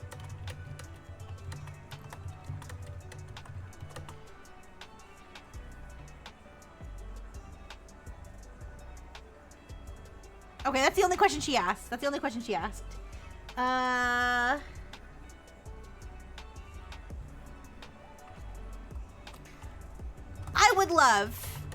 would love to schedule an introductory call to discuss our needs. Thank you. Rixie. Okay. Keep it in short and sweet. Gosh, writing a whole email all by myself without the AI is like so exhausting. Also, did I say hi to you, Lieutenant Cassiopeia? Hi, Lieutenant Cassiopeia. Hi. Hi, Rixie. Thank you for clarifying. Having Starframe retain 100% of the IP rights to the VTuber persona, access, and content is very standard and smart approach. See, she can't help but tell me how smart I am. She's like telling me way too much information, though. That said, because a talent doesn't retain those rights, it makes clarity of your revenue sharing definitions and termination clauses even more critical. We want to ensure the agreement feels fair. I would love to get that introductory call. Oh, wait, we've got actual dates. Sure.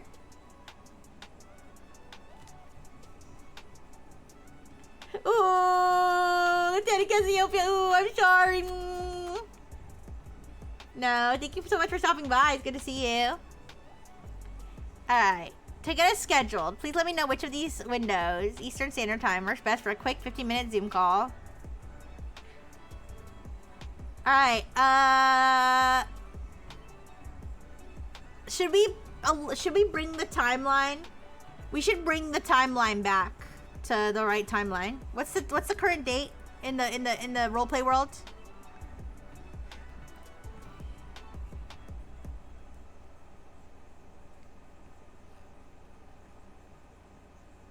I don't know what the current date is in roleplay world.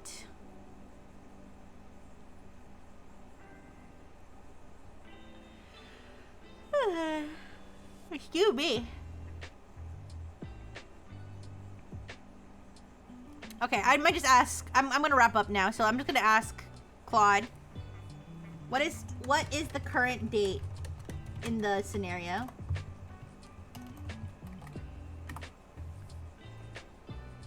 Why do I have a massive chest? I guess somebody redeemed boobs. I don't know. I guess so. October 8th to 10th. Okay. So I'll just say...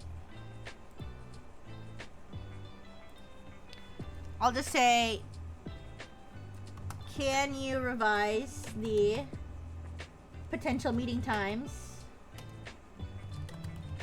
This fictional scenario is taking place in 2025, and the current date would be, let's say, October 10th.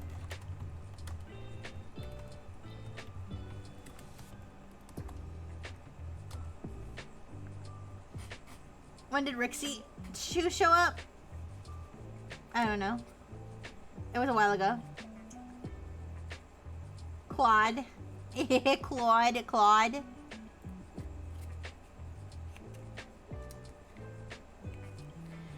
Claro que sí! Claro que sí! Let me adjust my calendar! That means of course, right? Oh, sorry, you did when... See, I'm getting hungry. You did when Rixie's shoe showed up. Okay, so... Oh, you did... Oh, I'm so sorry. I robbed you of Booby Chew. Oh, Caesar, I'm so sorry. I robbed you of Booby Chew. I could end the stream on Booby Chew to make up for it. I mean, thank you for the burgers. I can end the stream on Booby Chew to make up for it. I'm sorry. I'm so bad at any redeems that aren't automated. I'm so bad at like remembering. We can do Booby Chew.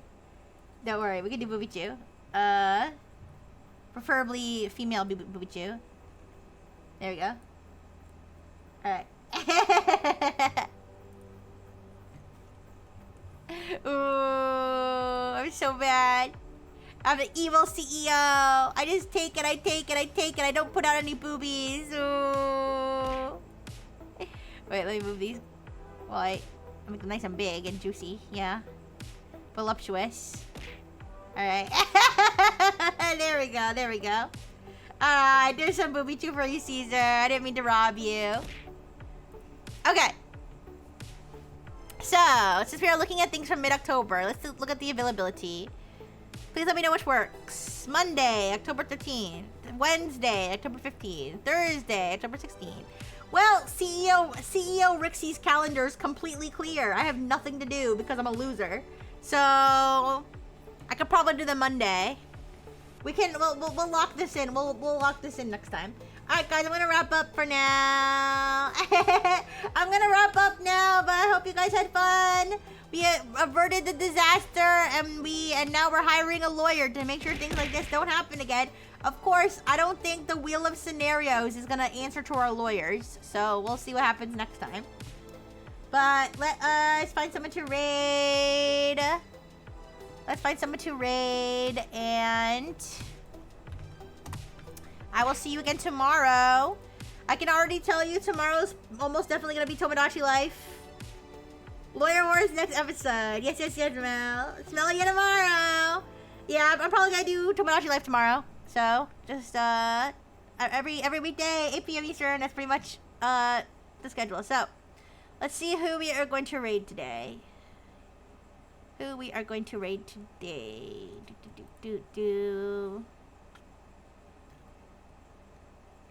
Oh! Is Soma gonna go much longer? Wait, Yarmak, are you here? He's been streaming for 11 hours.